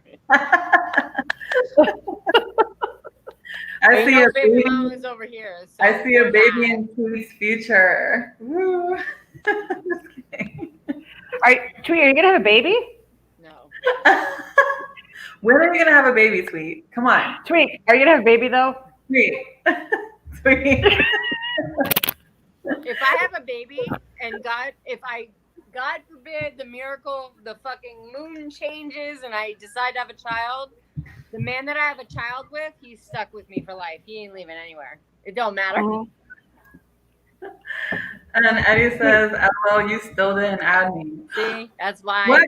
Who are you talking to? Are you talking to me or Tweet? Because I don't know. Being messy. I have sent so many friend requests recently. I don't know who's. I know. I ignore all of them.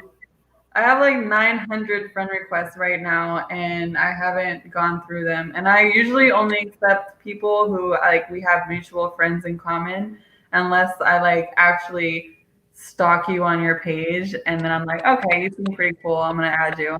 That kind of thing. Yeah. I have both of y'all.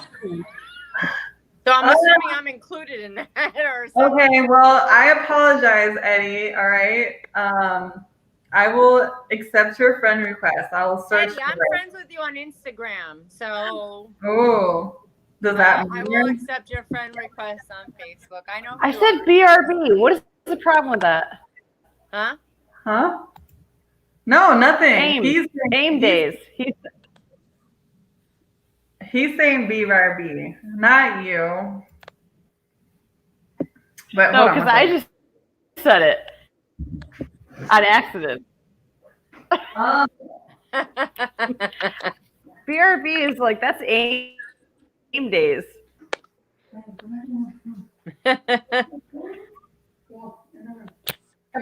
Statuses.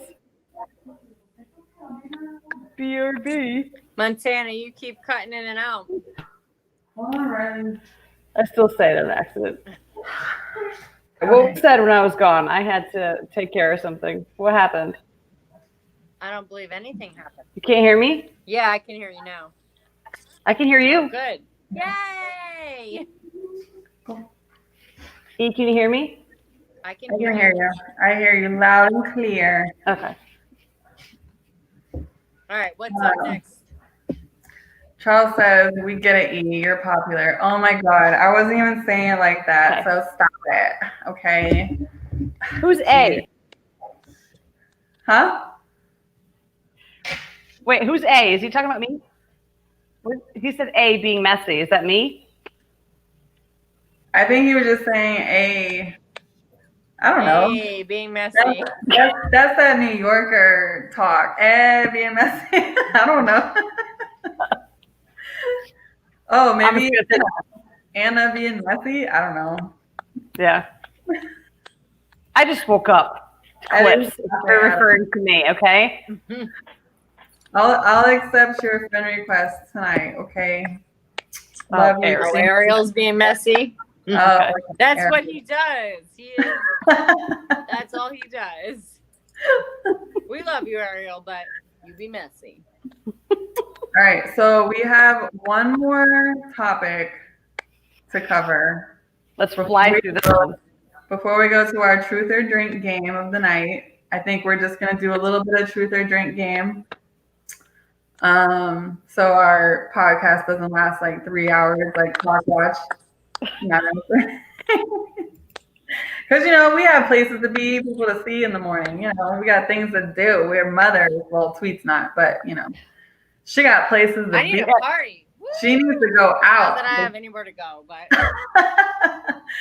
She can go, she can step right outside her house I can literally party. Step right outside my house and go to the bar, but it'll probably be closed by the time we get done. I think they close at 11 or 12 here, so. What? Yeah, right now with the whole coronavirus, they you have to eat when Yeah. you go out to drink. Oh, yeah. I went out to drink like a week ago. They charged me for a hot dog. Yeah, I it's didn't a even New York eat. thing too.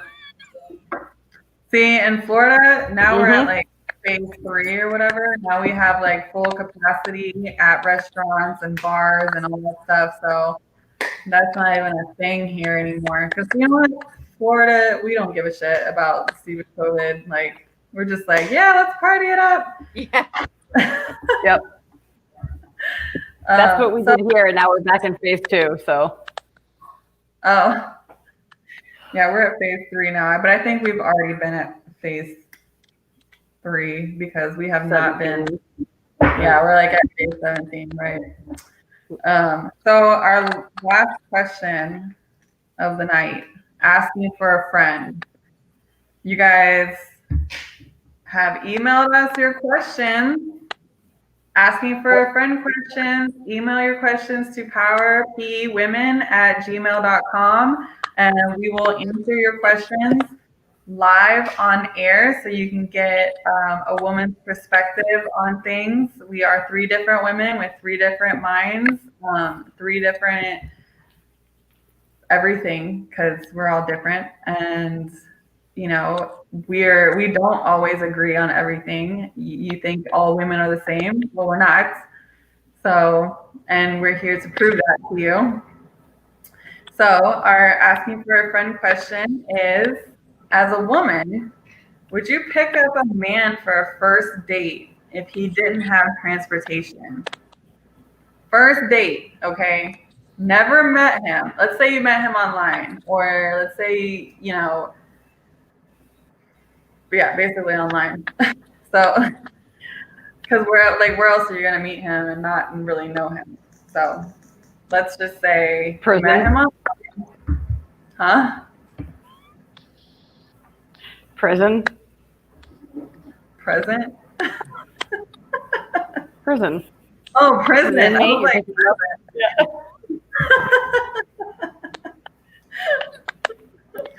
all right. If I knew you prior to going in, I'm picking you up. If I didn't, then no. Right? I'm like, hey, can you pick me up? I'm in jail. I'm just getting out. Can we go on our first date? Like, bye. No. But I'd imagine, like, well, unless you're a pen pal, but if you knew somebody prior to going in, then you would already have that relationship with them prior. Right. Yeah, but no, this question, first let me get to this. He meant me, A. Okay. Thanks for clarifying that for us. Tweet got hit the street.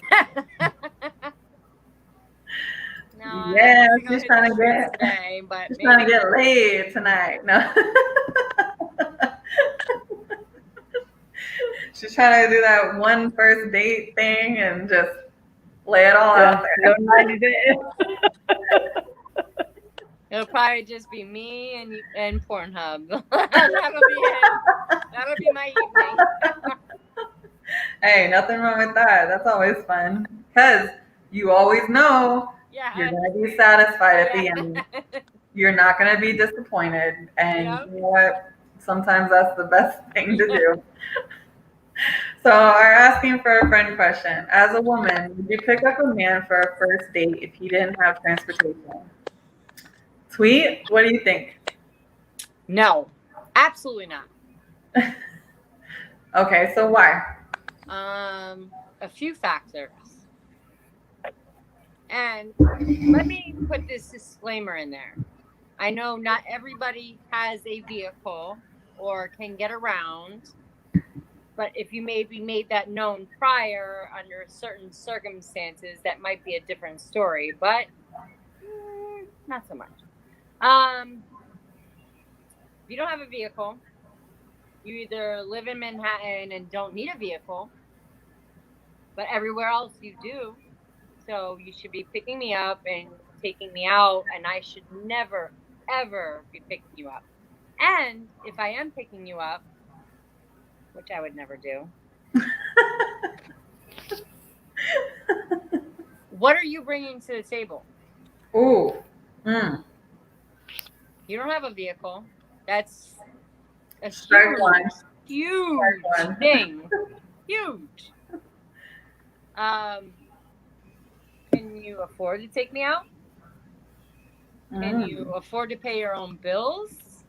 And what is the reason why you don't have a vehicle? Period. It's a good question. And again, everybody's circumstance is different, and I will respect that, but I'm doing it out of complete context. Like, I don't know you. Let's just say I'm online dating, and we meet, we talk, and you say, "Hey, I don't have a car. Can you come pick me up for our first date?" Absolutely not. No way. Nope. No. But if we have history for whatever reason, then yes, that's a different story. I get why you don't have a vehicle, but no. Yeah. If you're trying to impress me, that is a fail. So, Montana, what do you think about this? Yeah, I would. You would? You would pick him? Yeah. If you've never met him, I would. Never met him. I mean, we'd have to have conversations prior to know what the situation is, right? So, yeah, I would. Okay. But then I would hope that eventually it would be not different. Every time. No, it wouldn't be every time. A first date, though, with circumstantial evidence, like he's going through a tough time, or he just lost his job, or he lost his license, or whatever the case may be. Yeah, I would until, but if he was gentleman, like at dinner and opened my car door for me and things like that, and opened the door for me and was respectful, then yes. But if he was a douchebag, no. How would you know that until you got with him? Like, well, that's what I'm saying. How long do you text or talk on the phone before you feel comfortable enough to go and pick him up for your first date? A couple months. Couple months? Oh. Yeah. Oh. Okay. Well, at least you're doing that a couple months. Like, I mean, that's a good. Yeah, I mean, and if I'm just saying, like, if I knew that, okay, like, this is my circumstances, this is my financial situation, like Kevin Hart's stand-up. This is how my financial situation is. If that was the topic of conversation prior, then yeah, that's not a big deal. I mean, I don't think that's a deal breaker. But again, what does a first date mean to other people? I've never really had a first date, so I don't really know what that means. Like, do you just ask somebody out? I don't know. I don't know how that works. In most cases, a man would ask you out either for dinner or drinks or a movie or something. And in most cases, the man would pick you up and take you. Or, if you're not comfortable with that, then you could meet them. Mm-hmm. But meet them at a location. You're not picking them up at their house. I mean, we are women. We have to be mindful of people who are out there, and not discrediting any man, period, but we are not as, what's the word that I'm looking for? We're more vulnerable to be taken advantage of. Right. A man is more powerful and could take over the situation immediately, so we have to be mindful of that. And so how do they ask? Just meeting somebody online and they're asking you to pick you up. You have to start thinking about things like that. Like, what, I mean, those are thoughts that would go through my mind. Yeah. I guess then I don't know how that works. Let me get to the comments real quick. We have Matthew who says, meet at the restaurant or wherever you plan the date for. I totally agree with that. That's a great one. That's a good one. So instead of, you picking him up, a woman picking him up, or vice versa. Yeah. Both meet. Right, because maybe when it's your first time meeting, maybe the man doesn't feel comfortable picking you up. Like maybe you're not the person that your pictures are or whatever, It's like, whoa, I didn't know you were looking like that, Like, oh, I mean, I'm not here for you. I'm sorry. I'm here to meet somebody else, like that kind of thing. Ariel says, Pornhub, I'm going to start an OnlyFans subscribe. Oh, you better subscribe to his channel, girl. Tweet. I'm about to start an OnlyFans. I just don't know how much chicks be making on there. I'm like, what? Just rubbing lotion on their legs. I'm like, all right. Yeah, they're into I'm comfortable with that. That's it. That's why It rubs the lotions on its skin, or it gets the hose again. I'll make sure I shave my legs before I do that. And he says, tweet is harsh. She's not harsh. I'm raw and uncut. Sorry. Robert says, I live in the city. I don't have a car, and I honestly think my license expired by now. See that you might be the only exception. You live in the city. What do you need a car for in the city? Exactly. You have subways. You have taxis. It's not that far of a walking distance to get anywhere. Right. So you are the exception to that rule. But where in vast majority of where we live, you need a vehicle to get anywhere. I mean, I work 60 miles from my home, so I need a car. Yeah. And he says, what if he said he didn't have a vehicle and pretended to be broke to test you? Okay, first of all, I think we're way too old to be tested. Like, we don't have time for that. We don't have time for games. We don't want to be tested. Like, it's The Bronx. I mean, if you're going on your first date, that kind of thing. And if the man is testing you on your first date and they expect you as a woman to pick them up when they've never met you, and if you did pick a man up on the first date, what does that say about you? That's a narcissist. Right, exactly. And also it's like, oh, this man is now all of a sudden thinking, oh, this woman is not very smart.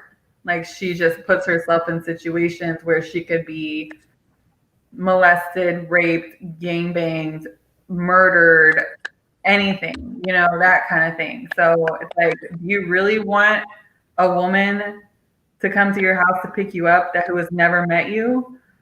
Because that says a lot about her character as well as you testing her. So just want to put that out there.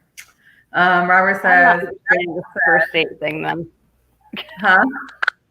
I'm not understanding this first date thing then at all.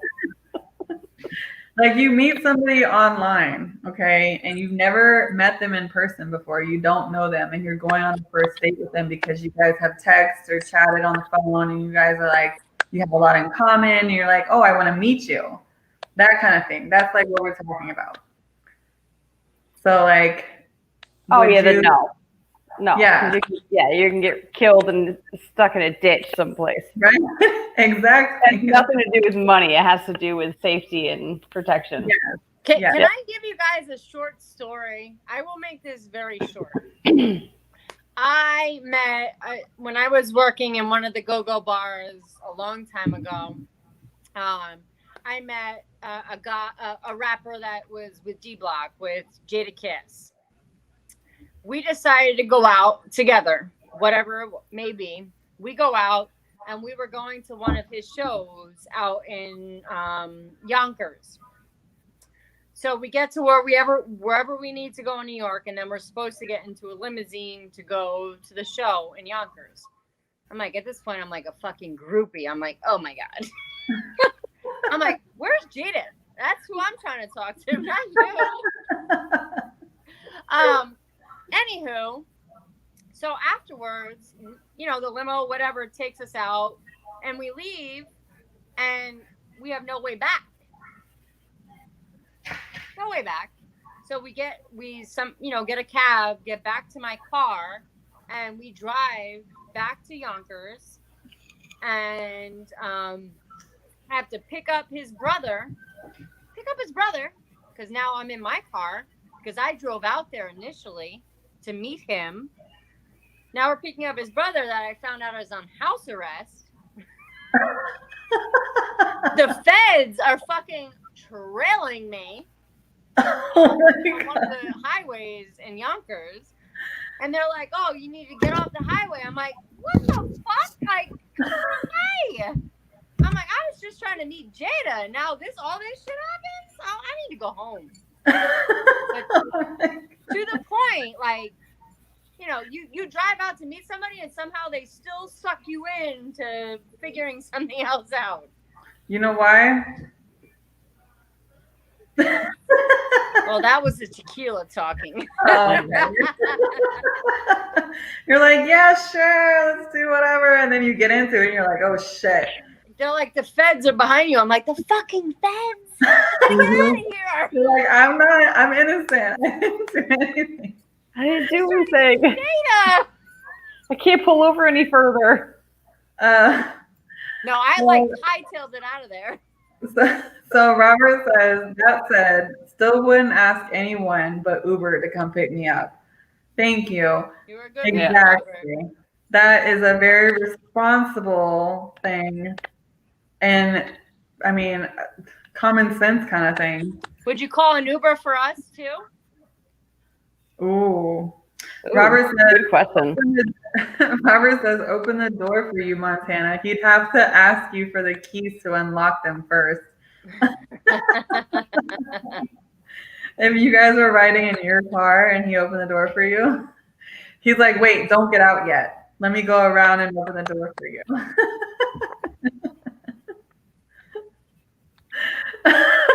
Montana's like, what? Oh. Okay. Yes, women can ask you out. No. But you don't think that if a Called woman a asks you push-up. out that you should still find it in your heart to pick her up? Yeah, women. Okay, so women can ask a man out, obviously. But I mean, if a woman asks a man out, if it's a first date and they never met before, they're usually meeting at that place. They're driving their separate cars. Like, just because you ask a man out on a date does not mean you have to pick him up. It just means that you're going to pay for his meal, or you're going to, you're taking him out as a date. Does not necessarily mean you have to pick him up. And he also says, what if the man doesn't feel comfortable? Comfortable with what? Yeah, like what if the man doesn't feel comfortable with a woman picking him up? Yeah.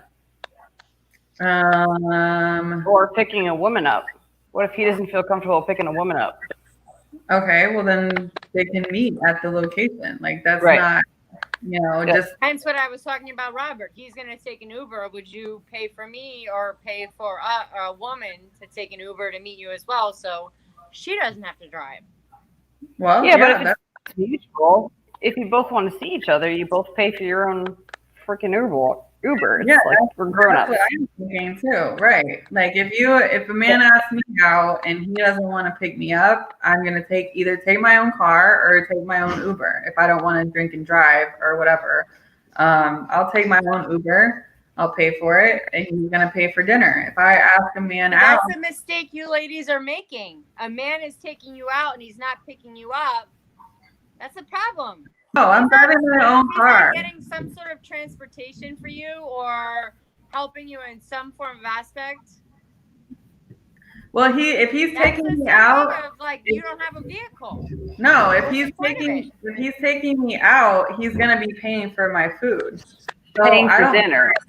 Right. I don't mind driving to the location because I would rather prefer it actually if I was meeting somebody, because I know I can leave whenever I want if the date's not going well, or I can drive to wherever, like, that kind of thing. I'm not going to be stuck. I don't like feeling like I'm stuck somewhere and not have like an out to go to. So, I mean, even if he asks me out, I'm like, okay, I'll meet you there. Like, I don't want you picking me up at all. Like, even if we've been on several dates, unless it's somebody that, I'm really, really into and I see like this connection and we've known each other for a while, then I'm like, okay, that's fine. You can pick me up or whatever.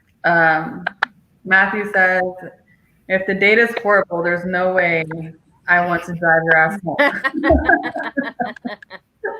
Exactly, Matthew. That's what I'm trying to say. Yes.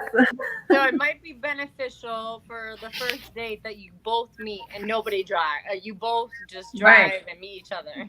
Yeah. So like if I meet somebody online and I want to meet them in person, we will go to like a public place. I always drive. That person always drives. We meet there.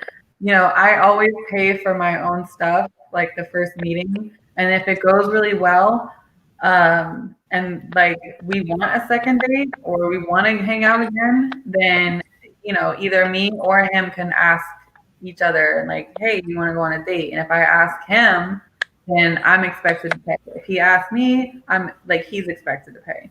That kind of thing. So, but driving, like, I don't always need to be picked up. It's not a necessary thing for me. If a guy doesn't pick me up, I don't look at him any differently, or I don't look down on him for like, oh, you should have picked me up on our date or whatever.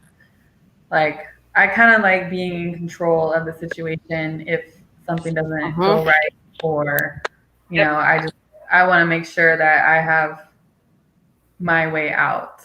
Just saying.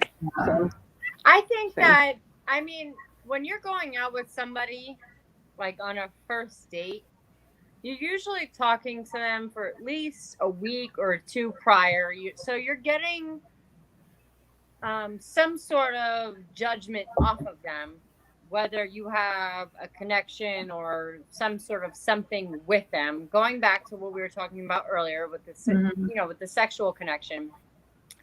So, you're putting yourself in a position where, all right, so the guy is going to pick you up, but you already know that there is some sort of chemistry there. So you think that you're going to have a decent time. I mean, I get the point where, we have to be, concerned with who we're talking to, what we're doing, or if you're meeting somebody online, what their true intentions are. Because unfortunately, the world that we live in is completely a shit show. So, but I think you can get a good gauge off of somebody in at least a first week or two of talking to them, whether they're, I mean, again, and it's hard. I don't even know. It's definitely hard to date nowadays. It's way different than it was. I mean, they could be somebody completely different, and then 2 months later, they're somebody. Right, exactly. Then you really get to know somebody, and that's not who you thought it was. But Eddie said, I was joking, LOL, it's 2020, Uber XL, if you're trying to make a statement without driving your car. Mask up, that's all. Darlene, hi, Darlene. She says, hi, ladies. Hello. Glad that you can join us tonight. Ariel says, why drive? Let's have breakfast across the street from your apartment. Just come downstairs. He's talking to me. Yeah, Tweet. Just go downstairs and have breakfast with the man. Damn. Stop standing up. Eddie says, the point is mutual effort or no deal. It's 2020. The buffet is always open. Everyone has options. Thank you, Eddie, so much. It has to be a mutual effort or no deal. Thank you. So I'm so glad you said that, because I want to tell a little story of mine. This actually happened to me very recently, within like the last 72 hours, I should say. Shit. Because I met somebody online who was very interested in me, and he made it a point to do his research on me.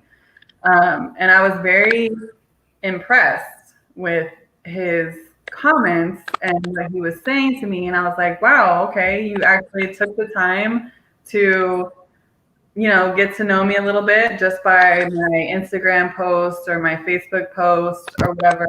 And, you noticed all these great qualities that I have or whatever. I'm like, okay, that's very attractive to me. And then we talked for a couple days, and I was like, okay, well, what about, like a Saturday night or whatever? We can meet sometime. I brought it up.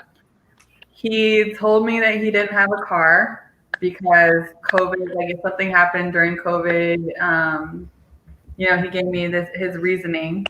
Maybe he lost his car during COVID, he couldn't afford the payments or whatever, which is understandable because a lot of people are going through that. It's a tough time. But then I was like, he lived about 45 minutes to an hour away from me. And I was like, okay, well, if you don't have a car, I'll meet you at a restaurant close to your house, and that was like a big drive for me, like 45 minutes to an hour.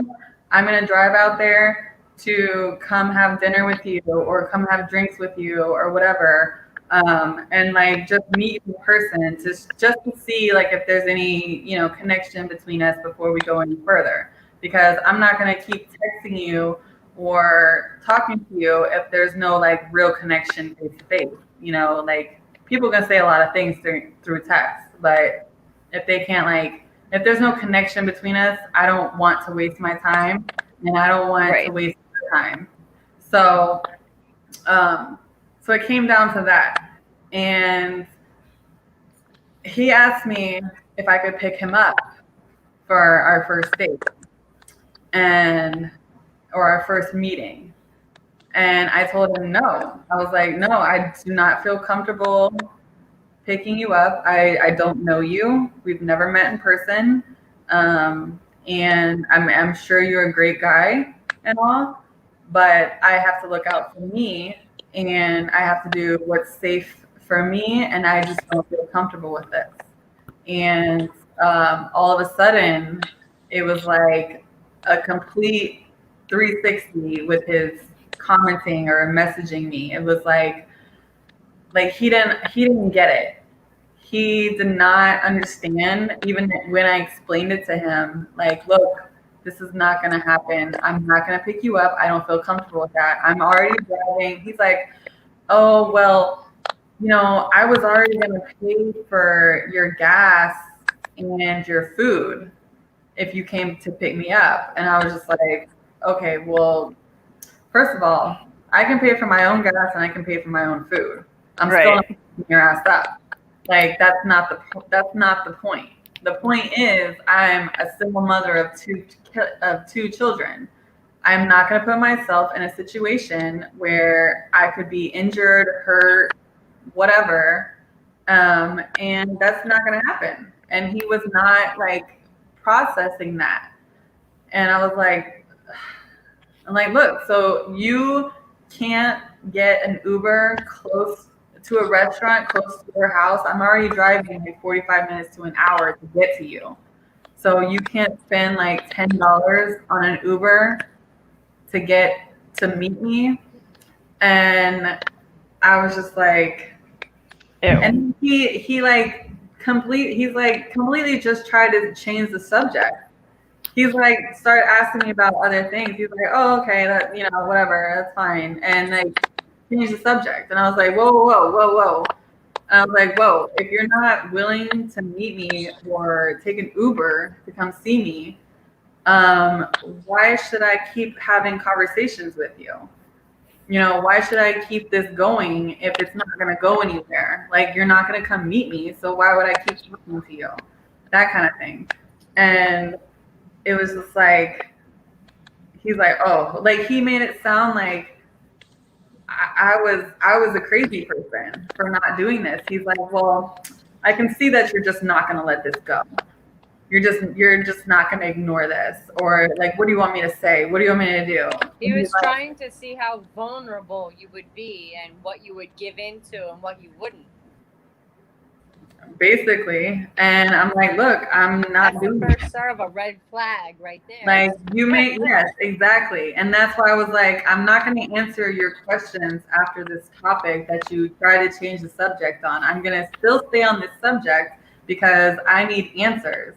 I'm just like, I'm not going to ignore it. I'm like, so what are you expecting this to, what's your outcome on this? Do you want to be pen pals? Do you want to be like, you just want to text each other every now and then? You just want to have like a friend that you can text and call? Because I'm like, I don't really have time for that. Like either we meet in person and see if there's chemistry, or I move on with my life, basically, because I don't have time to be like just messaging people just to message people, you know, that kind of thing. If it's not going to go anywhere. So he was just like, oh, well, if you're not willing to pick me up and go and meet me, then I'll just find somebody else who will. And I was like, cool, go do that. Have fun. Good Sounds luck. great. Bye. Good luck. And I said, good luck. And he's like, cool, thanks. And then hours later, he messages me and says, I really want you to be my girl. Let me be that for you. That's another red flag, right? And I was like, what the fuck is going on? They already want to be in a relationship with you.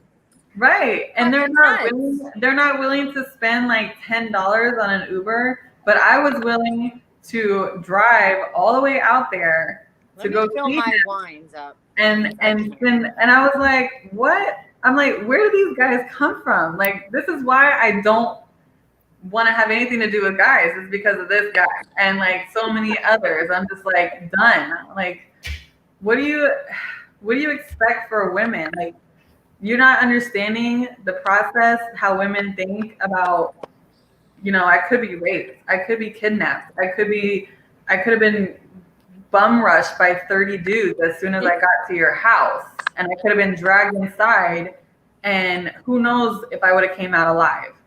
And like, that's my thought process.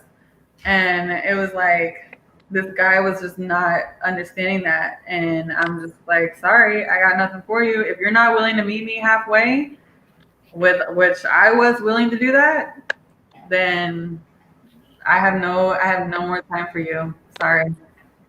Mm-hmm. So Eddie says, okay, I think I already read that one. Robert Kastner says, good looking out, E. Thanks. I try.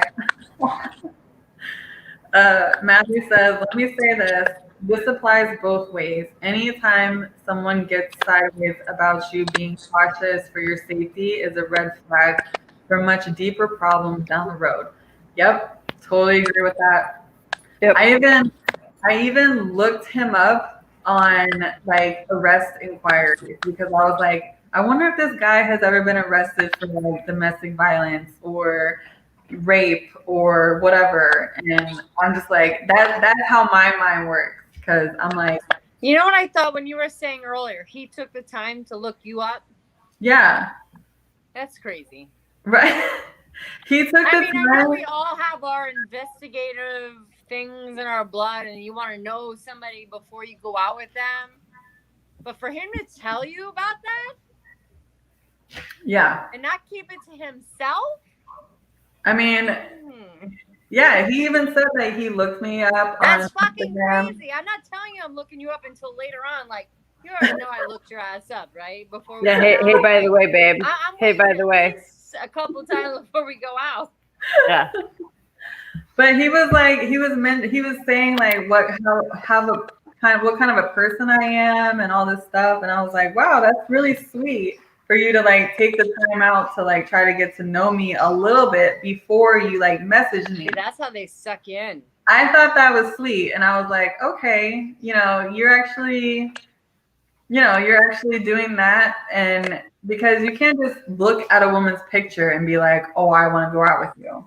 Like, you have to actually look and see what kind of person they are first before you're like, oh, this person's really interesting. Like, I want to meet her, or I want to, go out with her one time.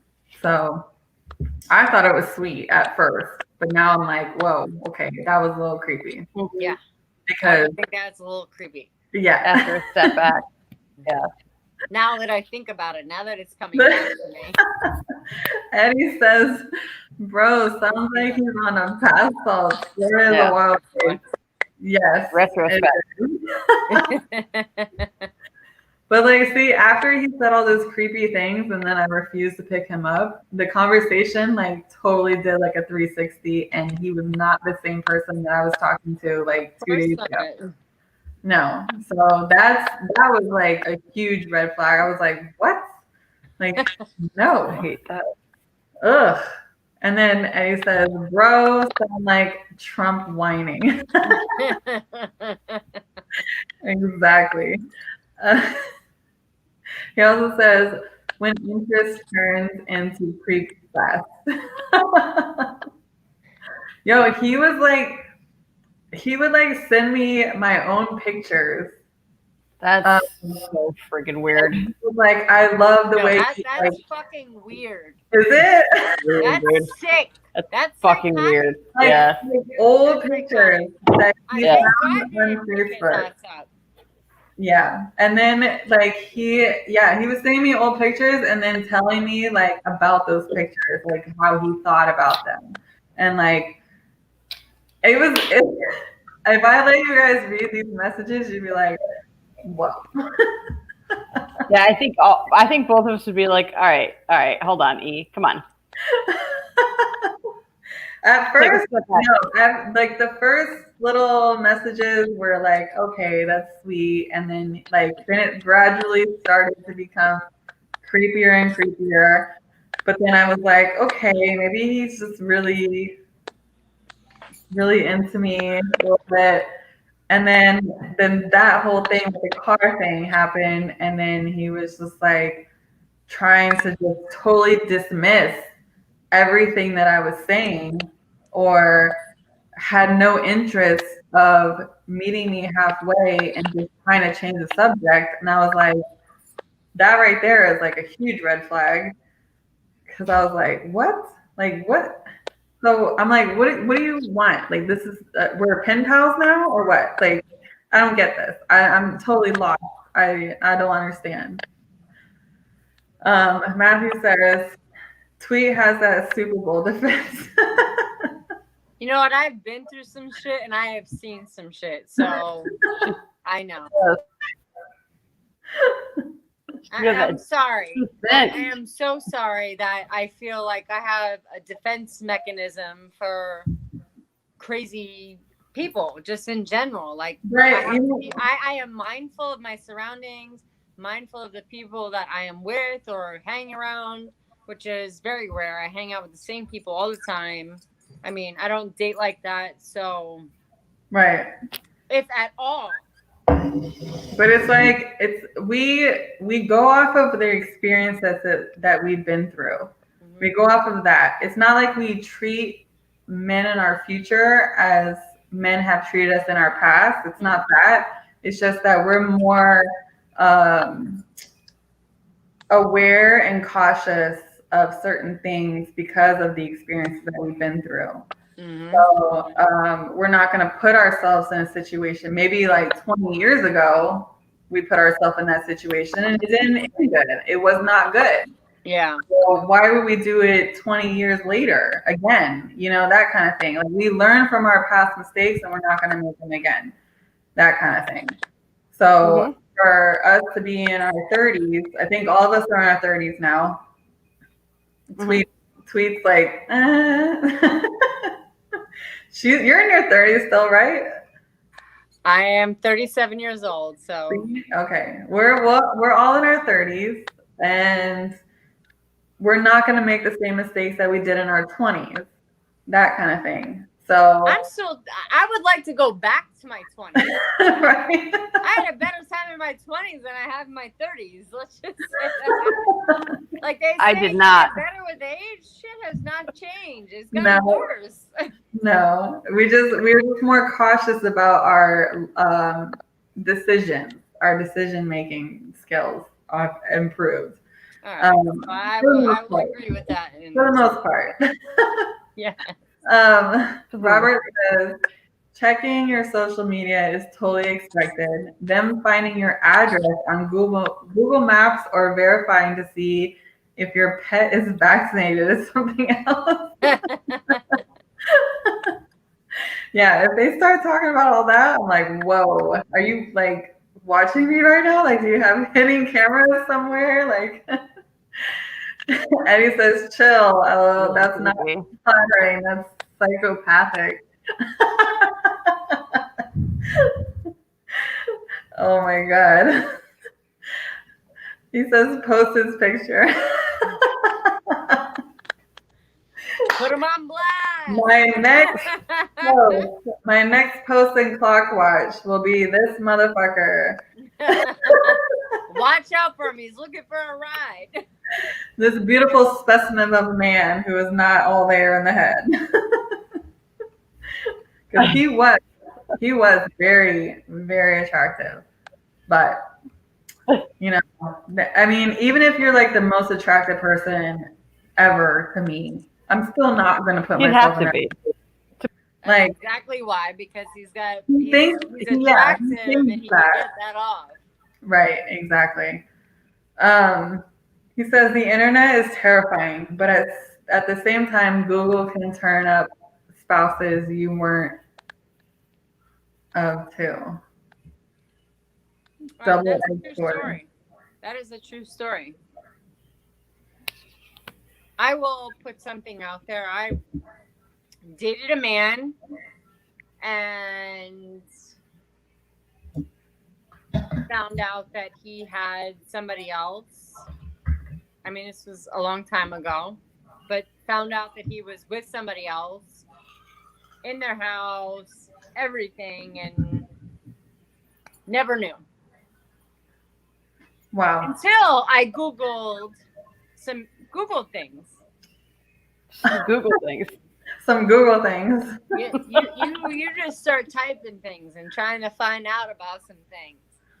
You know, you Google the address and then it ends up showing, you know, who lives there or what have you.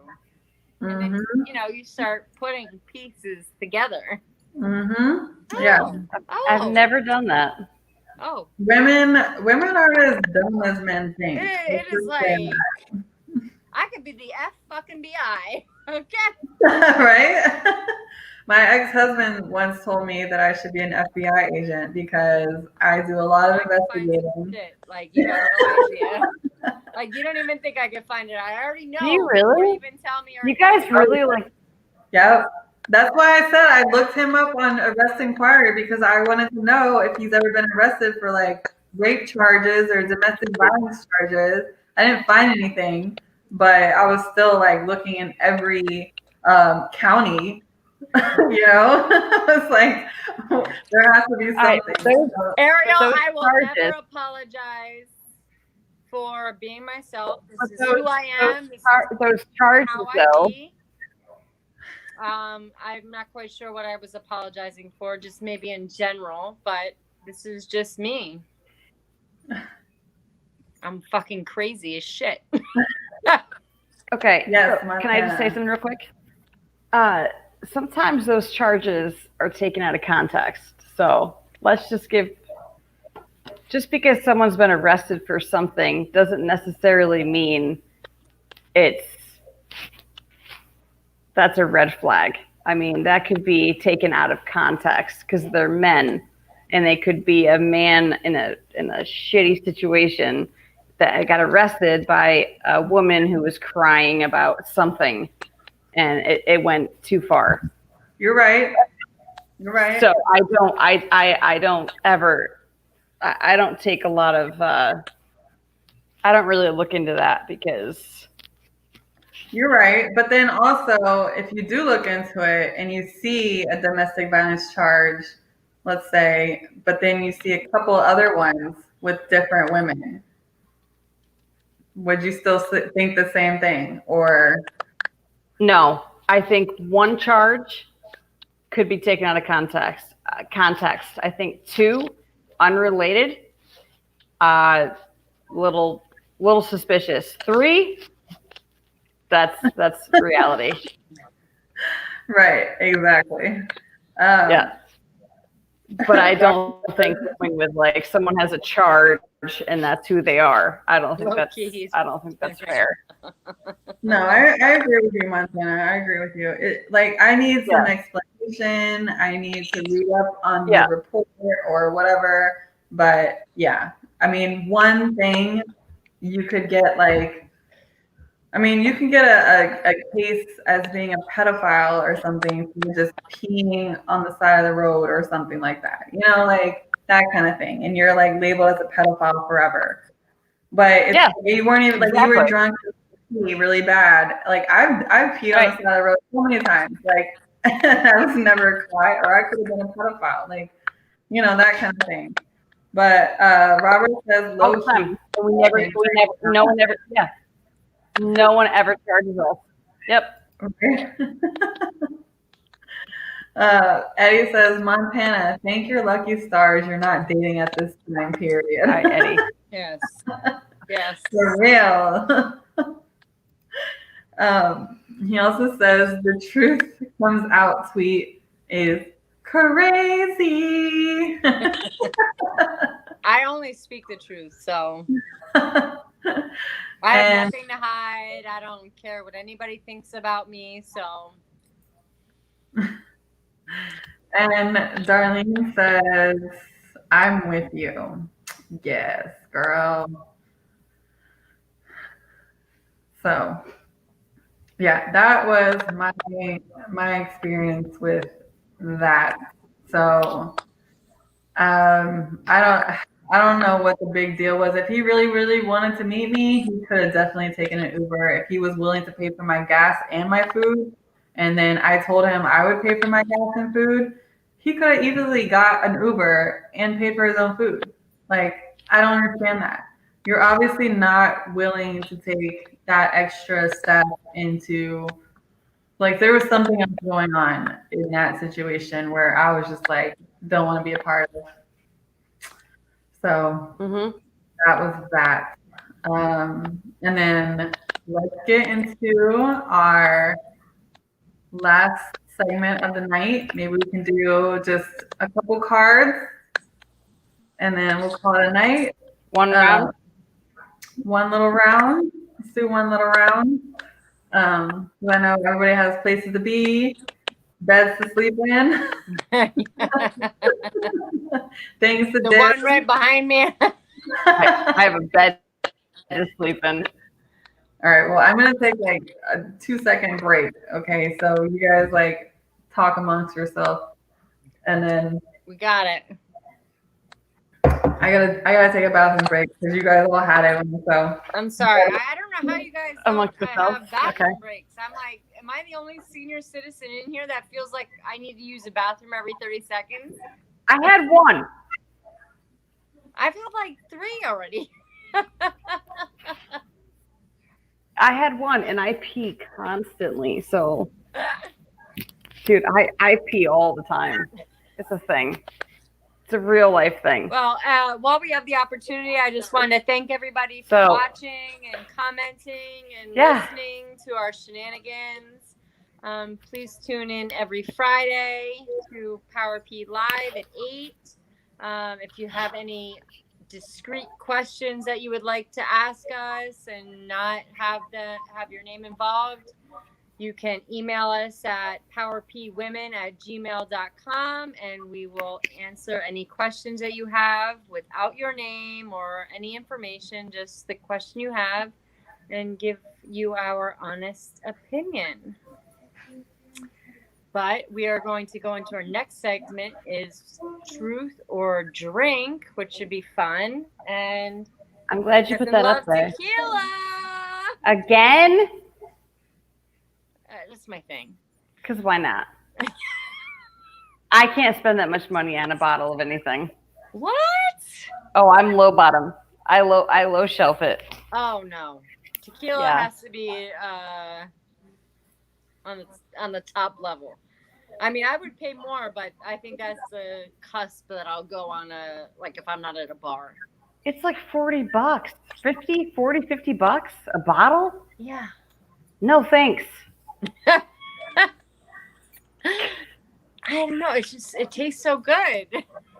I've never had it. Actually, that's actually a good question. So I've had margarita. You didn't even ask me a question. I've had margaritas with tequila in them, and I don't care what. They're probably the worst bottom shelf to me, tequila but you've ever had.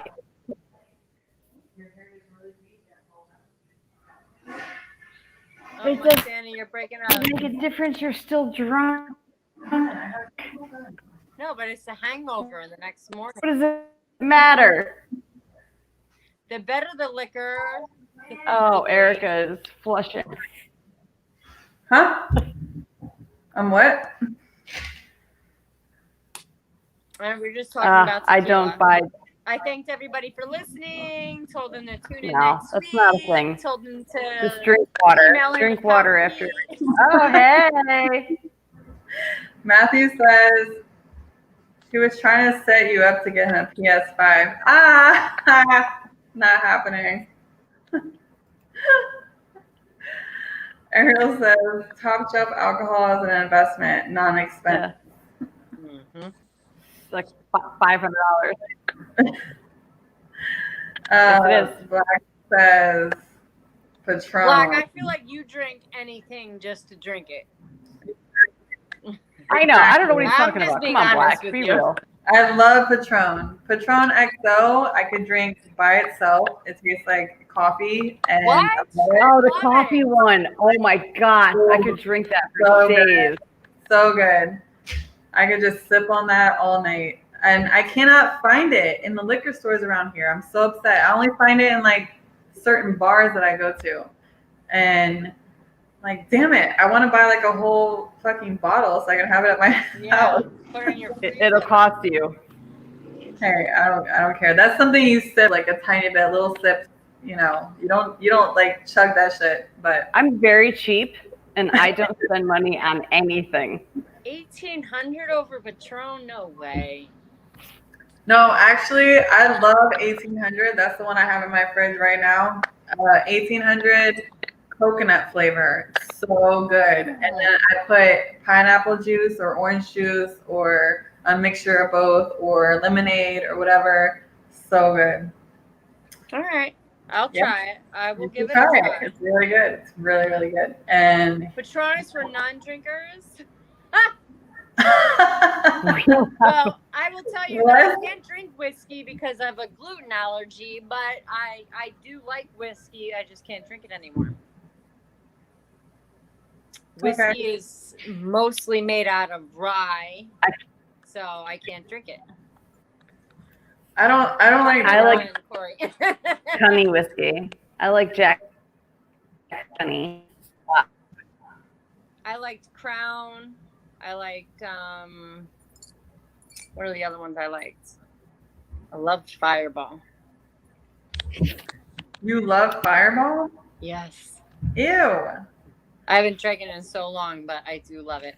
I have like Oh, two. I like Fireball I have for a two bit. little bottles. I wish I Yeah. could send these to you. Well, I probably could Yeah. send these to you.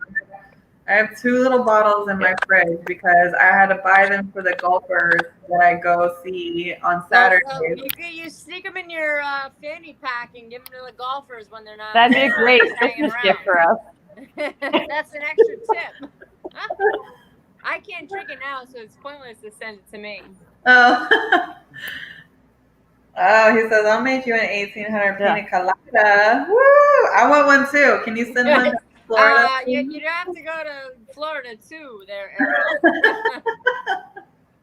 Hey, both of you guys come down to Florida. We'll go party it up and drink 1800 pina coladas all night Listen, long. I have family in Tampa, so I'm down. I gotta get there one of these days. Girls' You night. are forgiven. Go. Black says you are forgiven, sweet. I want to go to Joe Exotic's zoo. Wait, Joe Exotic is not in Tampa. Isn't it? No, he's not. Carol Baskin. Carol Baskin is in Tampa. Carol Baskin. Carol Baskin killed him, whacked him. That fucking bitch. No. She is. She's under investigation right now, so I'm pretty pumped about that. She's like, No, hey, like well, she cool really crap legit and killed her kitten. husband. She legit killed him. Oh, We all know she did. Did you see that they found something about her? I saw something, some ad about like some dogs sniffed up some things about her. No, really? Cadaver dog. Yep. Get out Yes. of here. Yep, they found something. I don't know what they found, but She's going down. Fuck that bitch. hopefully. Fuck Carol Baskin. Brendan says amaretto. Whack. Stop, just stop. Ariel says road trip. Woo! Let's go. Let's do this. Yay. And then Facebook user, I wish I knew who you were. Thank you for the compliment. But if you go to the top of our post and accept the terms of StreamYard, we can actually see who Facebook user is. And then I can actually thank you for your compliment. But thank you anyways. All right, so let's get to our last segment of the night, which is our favorite. You guys are both always looking fire. Favorite ever. We're only gonna do like one round, maybe two. I don't know. We can do one, and then maybe we can like all answer it or something. You know, since it's running a little bit over. Yeah. So we'll all pick a card and we'll all answer it. How does that sound? Sounds good. Okay. All right. So Montana, I'm gonna go to you first. Why? Because I know you love it. All right. What are the options again? Sorry. It's the last call. It's up on the freaking board. It's not there. It's there. You don't see it? Okay. I see Black's comment. What? No, it's up. Happy hour, on the rocks, extra dirty, or last call? Last call. Okay. Last call. First, let me go to this comment real quick. Eddie says, it's the guy you were talking to. Don't fall for it. He said, don't fall for My it. phone is dying. Hold on, ladies. My phone is dying. Eddie, you are hilarious. Let me just say that. Thank you so much for tuning in tonight. Yeah. Because you're so much fun. Maybe we'll have you on the show one night. Never know. If you have some insight on what we have to say, you want to give a male's perspective on certain topics, hey, let us know if you're down for our shenanigans. Are you ready to be bum rushed by 3 women? There it is. There it is. Oh my God. You know, only the brave men will come on our show because, hey, you know, we had Ritalin on our show. He was the only guy, and he actually did pretty well. I on our mean, you show. have to be pretty brave to be out here. You have to. You have to. He says, I always got insight. Okay, well, All right. Mm-hmm. hey, maybe we'll bring you on the show one day if you have something interesting to talk about. Wouldn't be the first time. I'm sure. All right, so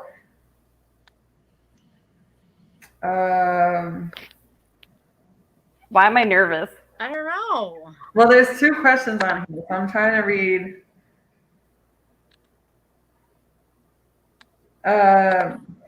So, have you ever intentionally scammed someone or misled them for personal gain?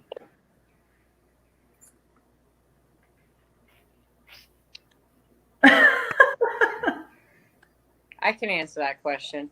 Absolutely.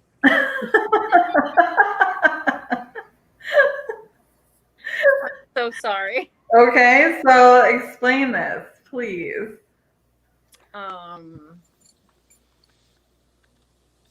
At one point in time, I knew how to take advantage of men and their money. So, Okay. you're willing to fork it out and not get anything in return? Thank you. We should change the name of this to, instead of truth or drink, just truth. I mean, I will drink just for the fuck of it, but I know. I could scam you out of a lot of things. Yeah, I'm gonna go with yes, I have. But see, so I think all women do this, even intentionally or not intentionally, because I feel like men, certain men, not all men, would just be like, yeah, whatever you want, just to like be able to have that connection with you or just to have time with you.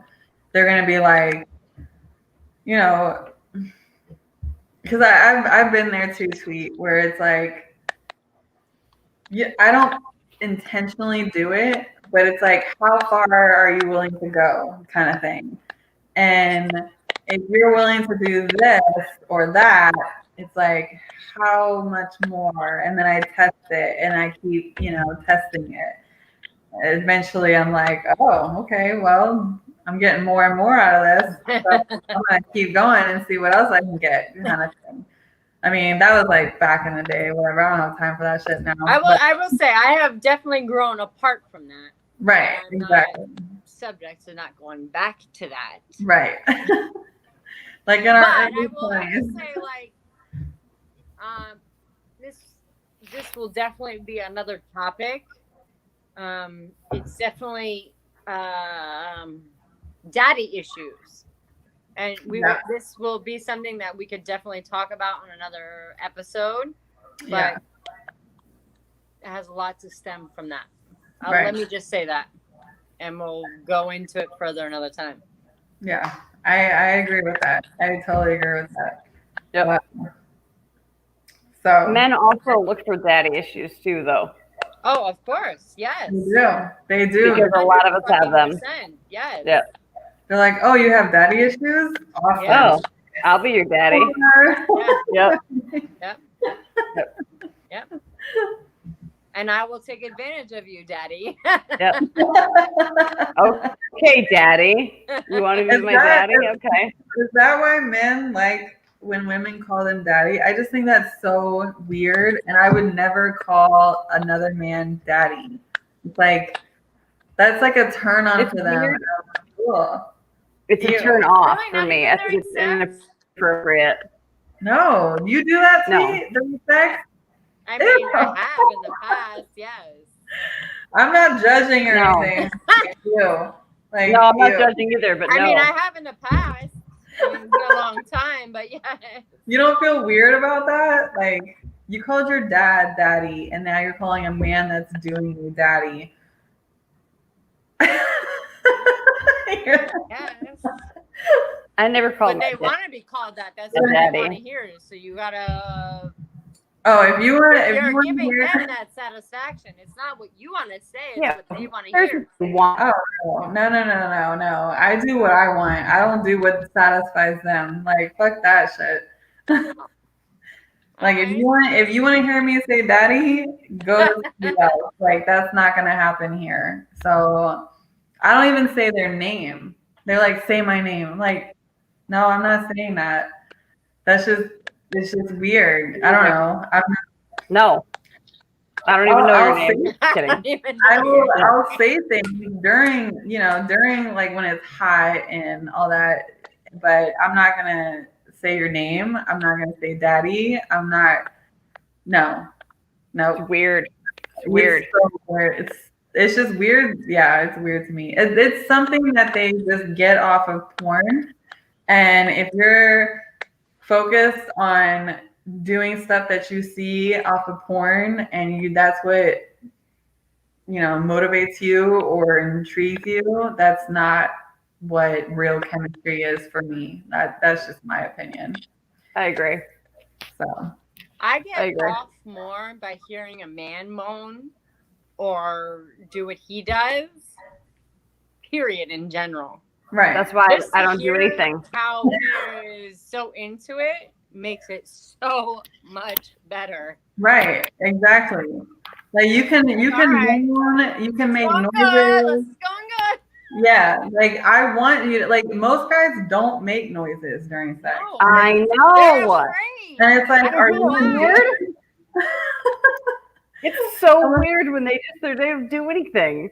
I know. And I'm just like, am I doing things right or not? And like I know Are that you I am up, but it's like, can you at least, and then they'll be like, oh, like, damn, you feel good, or like, stuff like that, where I'm like, okay, yeah, I'm doing it. Like if they speak and don't moan, Cool. like, that's fine. But don't be like, whose pussy is this? Or like whatever. It's yours, Daddy.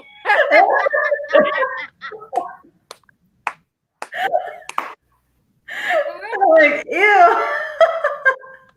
No, it is I'm like, not. No, it is Wow. not. Just No, telling you what you want to hear. That's all. no, I don't tell you what you want to hear. I tell you what I want to say. I'd be like, well, whose pussy is it? Well, technically Exactly. it's mine. I do too. Technically it's mine, but like I'm letting you borrow it for like right now.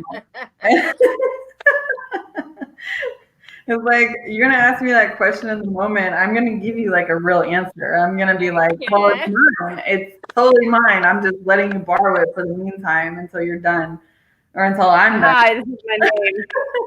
I would tell you, like, in the midst of sex, it's the fuck comment that gets me, like, fuck. Yeah. Like, that one- right there is like, all right, we good. Yeah. We good. They say fuck, damn, Coming back. shit, like shit. I'm like, yeah. Yeah. Like, you don't have to say anything the whole time, but as long as you let out that one word, It's one that word. one word, you're like, yep. For the men that are listening, we're trying to teach you something. Yeah, Like, we like got it. sound. You got Don't it. be silent. Don't be silent. No, don't be silent. And then I'm like the only one making noises, or I'm the only one being like, oh, damn, oh. Yeah, I mean, like, what is the, like, why? I don't get it. Like, they're like fucking stiff as a board. Like, all right, not stiff as a board, but Yeah. Oh, Ariel they don't says make a lot of noises in general. Like, besides heavy panting, they don't say anything. They don't do anything besides, who's your daddy, or whose pussy is this, or let me smack that ass. Let me do this. There's Like, no way all right, anyone's all ever right, said that to you. You're not turning You're like- down in the least right. bit with Oh. those comments. yeah. Like, oh, you like that? You like that? I'm like, Yeah, well, you like obviously that? I do. If I'm like throwing it back at you or I'm moaning, like obviously you don't have to ask me. Like they just repeat what they hear on porns, and that's like a turn off for me. I don't know. Yes, they Yes. do. I need Ariel all says- of you to stop Yeah, me too. and enjoy the moment and actually engage in the moment Exactly. and express your emotions in the moment. It Mhm. doesn't have to be love, but it could be that you actually genuinely are feeling the situation and not just Yeah. You're not just making noise to make it. Like you're not faking it. I would not fake it. If it's not feeling right, you're not doing it right, I'm not gonna moan. I'm not gonna make any kind of noise. I'm just gonna be like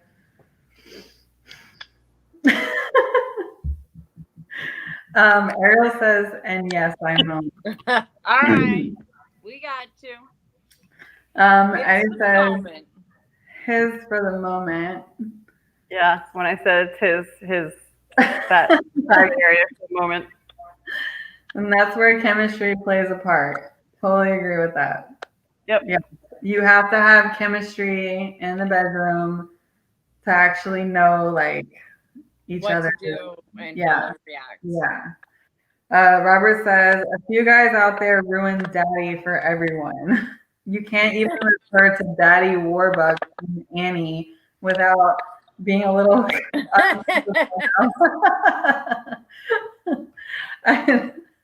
So what do you like to be called, Robert? I would like to know what men like to be called. I don't know. Let's I don't take think a fucking poll. I don't think anybody unless I don't think I think a lot of men still like to be called daddy. I don't know. I'm wait. Who's coming on with us? Montana. Montana, what's going on with you? Her Wi-Fi is messing up. I thought somebody else was coming on. I know. Sorry. And then Michael Slow, thank you for joining us. Oh, yay! He says, I generally say things like you have a nice credit score. I appreciate you cleaning the bathroom. And ooh, did you do the dishes tonight? I like that slow-mo. Right? Like, ooh, that is such a turn. Those dishes were so dirty, weren't they, baby? Aren't they so dirty? Don't you just Yes. you want to get them all soapy and wet?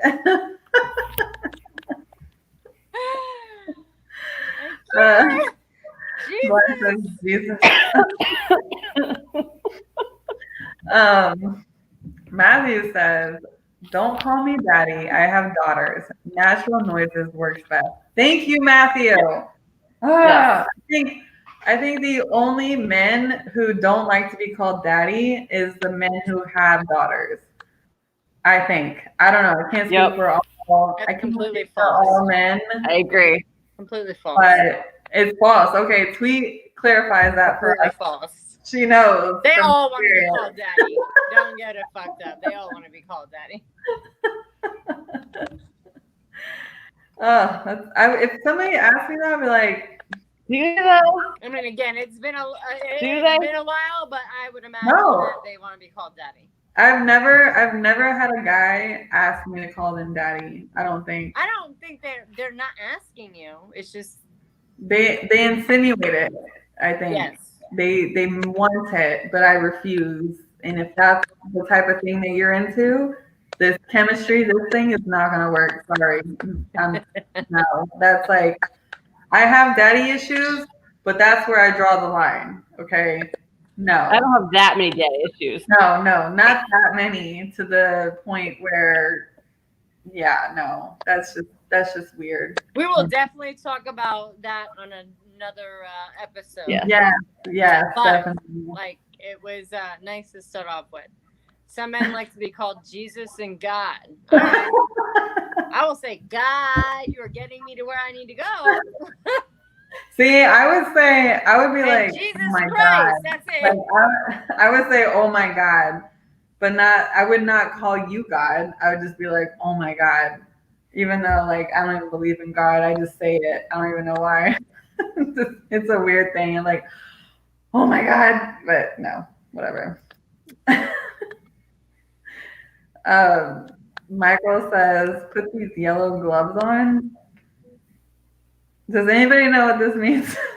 No. Slow-mo, please elaborate on what that means, because yeah, any of us know what that means. Yeah, I don't know either. Call me Big Aerosol, please. Simmer down, Corey. I concur. Dog doesn't call me daddy while I'm inside you. What, please? See? I bet you wouldn't stop while she's calling you daddy, though. Oh. Ladies, have fun tonight. I have to go do dishes. Oh, see, you're gonna go get some afterwards. Hey. Bye, Slow-Mo. Thanks for checking in. And then Robert says, he means while you're doing the dishes, the yellow gloves. Oh. The dishwashing gloves. Like a legitimate dishwasher. Oh. I'm like, I don't even use those gloves. I just wash the dishes. Like, I don't wear gloves to wash dishes. Barehanded, okay? We're not, we can get down and dirty in the We're dishes. raw dogging it over here. Right? He says, sorry, this shit was lagging. It was in reference to doing dishes. Not funny when it was not in the moment. No, Yeah, I hear you, man. we got it. Thank you.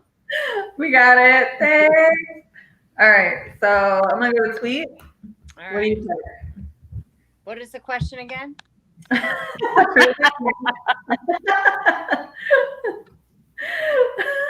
you trolling me? Are you trolling me a little bit? No, I'm not. I honestly don't remember. I've had like 8 glasses of wine already. All right. Happy hour on the rocks, extra dirty, your last call. Extra dirty. I'm already at that point. I don't know. She's not watching anymore. She's probably in bed.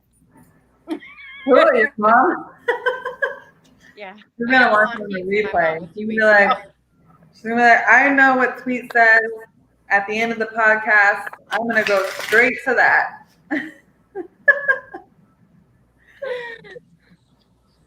She's like, I know it gets so dirty at the end.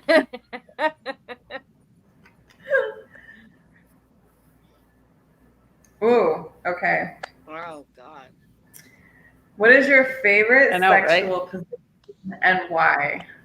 Favorite sexual position? And why?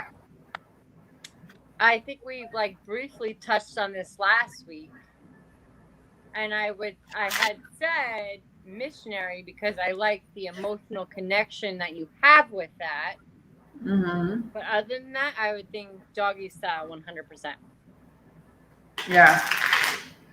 I love that. If you want the emotional connection, being face to face or you on top or whatever is important. Right. Yeah. I mean, it's a hard toss up. It's a hard toss up between doggy and on top or missionary. Like all the three are like a must have in like one session, Like there needs to be all three in one session or else I don't feel connected. Like I need to be in charge, you need to be in charge, we need to be connected. There needs to be some kind of like thing going on there.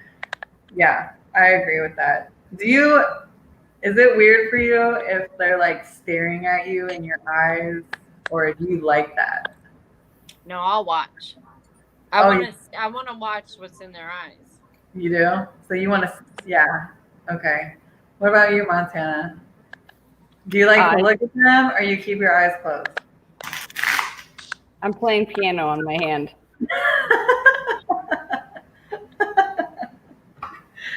I like to watch when you're eating me out.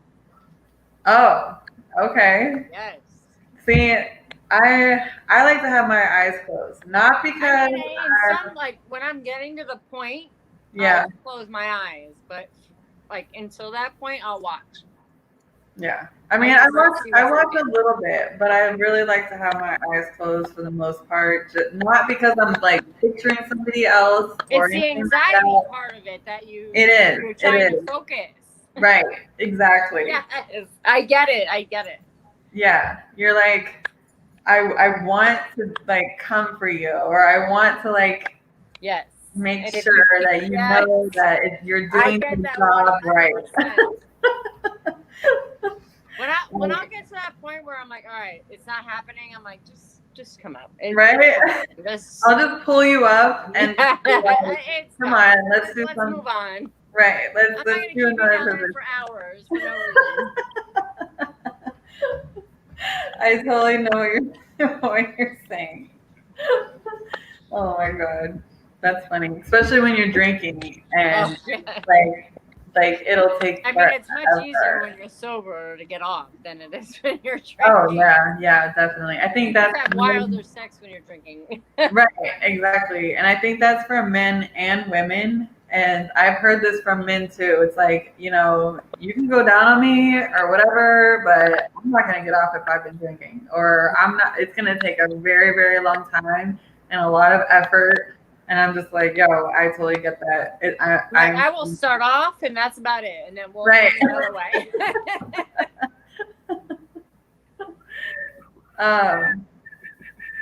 So we have a comment from Eddie. He's like, I know E, that's what I mean. LOL. Most commonly used words are fuck, oh God, and Jesus. But when some men hear that, it's a power boost, or at least it should be. Okay. Yeah, I totally agree with that. It's like most women do say that, and it is a message to the man. It's like, okay, you're doing your job right, or you're really making me feel good when they say, "Oh God," or Jesus. I mean, I don't say Fuck me Jesus, harder. right? Like harder, or whatever.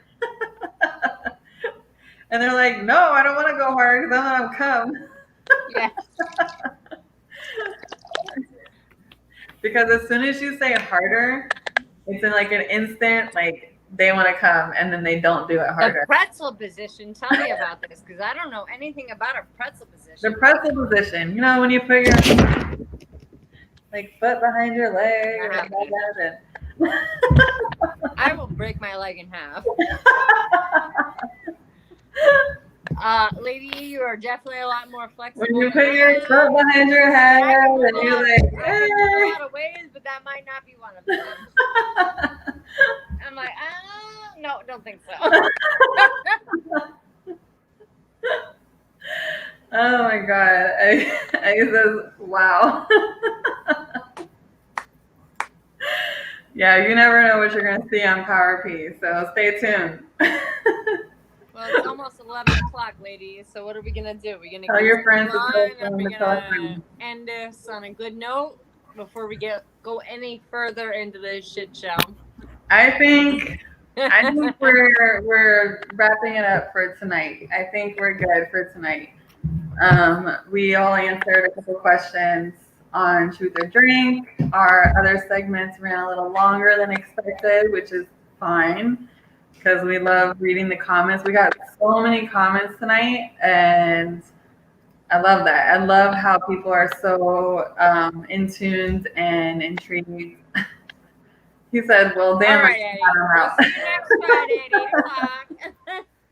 Yeah, next Friday, 8 o'clock p.m. Come see us. We will be here every Friday night, 8 p.m. Come see us.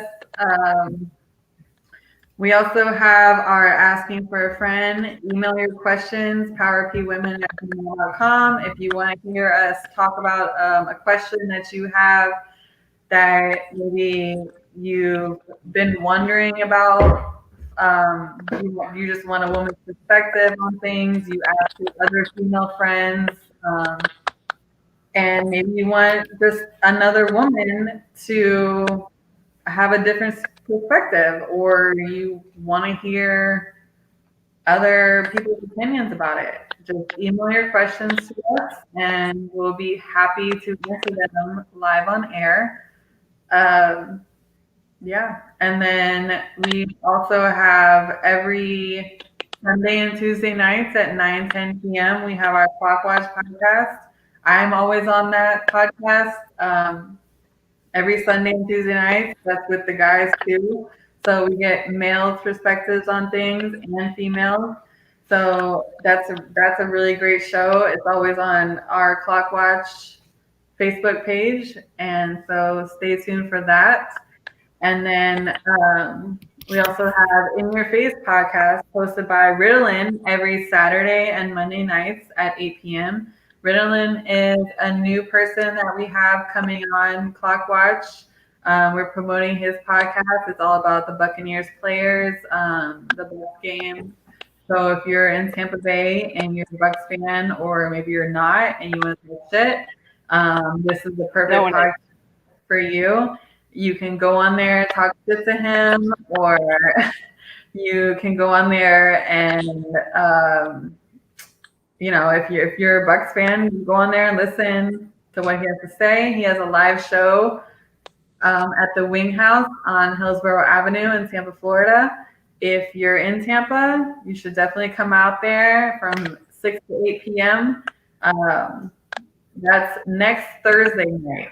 So if you want to come out there for that, that's great. I might be there, and I might be showing some love out there. So if you want to come out there, meet me, meet Ritalin. We'll be out there hanging out for a little bit. And then, every Friday night at 8 p.m., we will definitely be here with you guys. We're going to have some great hot topics. We love talking about relationships. We love talking about women empowerment. We love talking about current events that are going on. And, if you guys have a specific topic that you guys want to talk about or want us to talk about, we are more than happy to do that. If you want to come on our show, men or women, like we're not just women, we are women podcast, but we're not just specifically for women.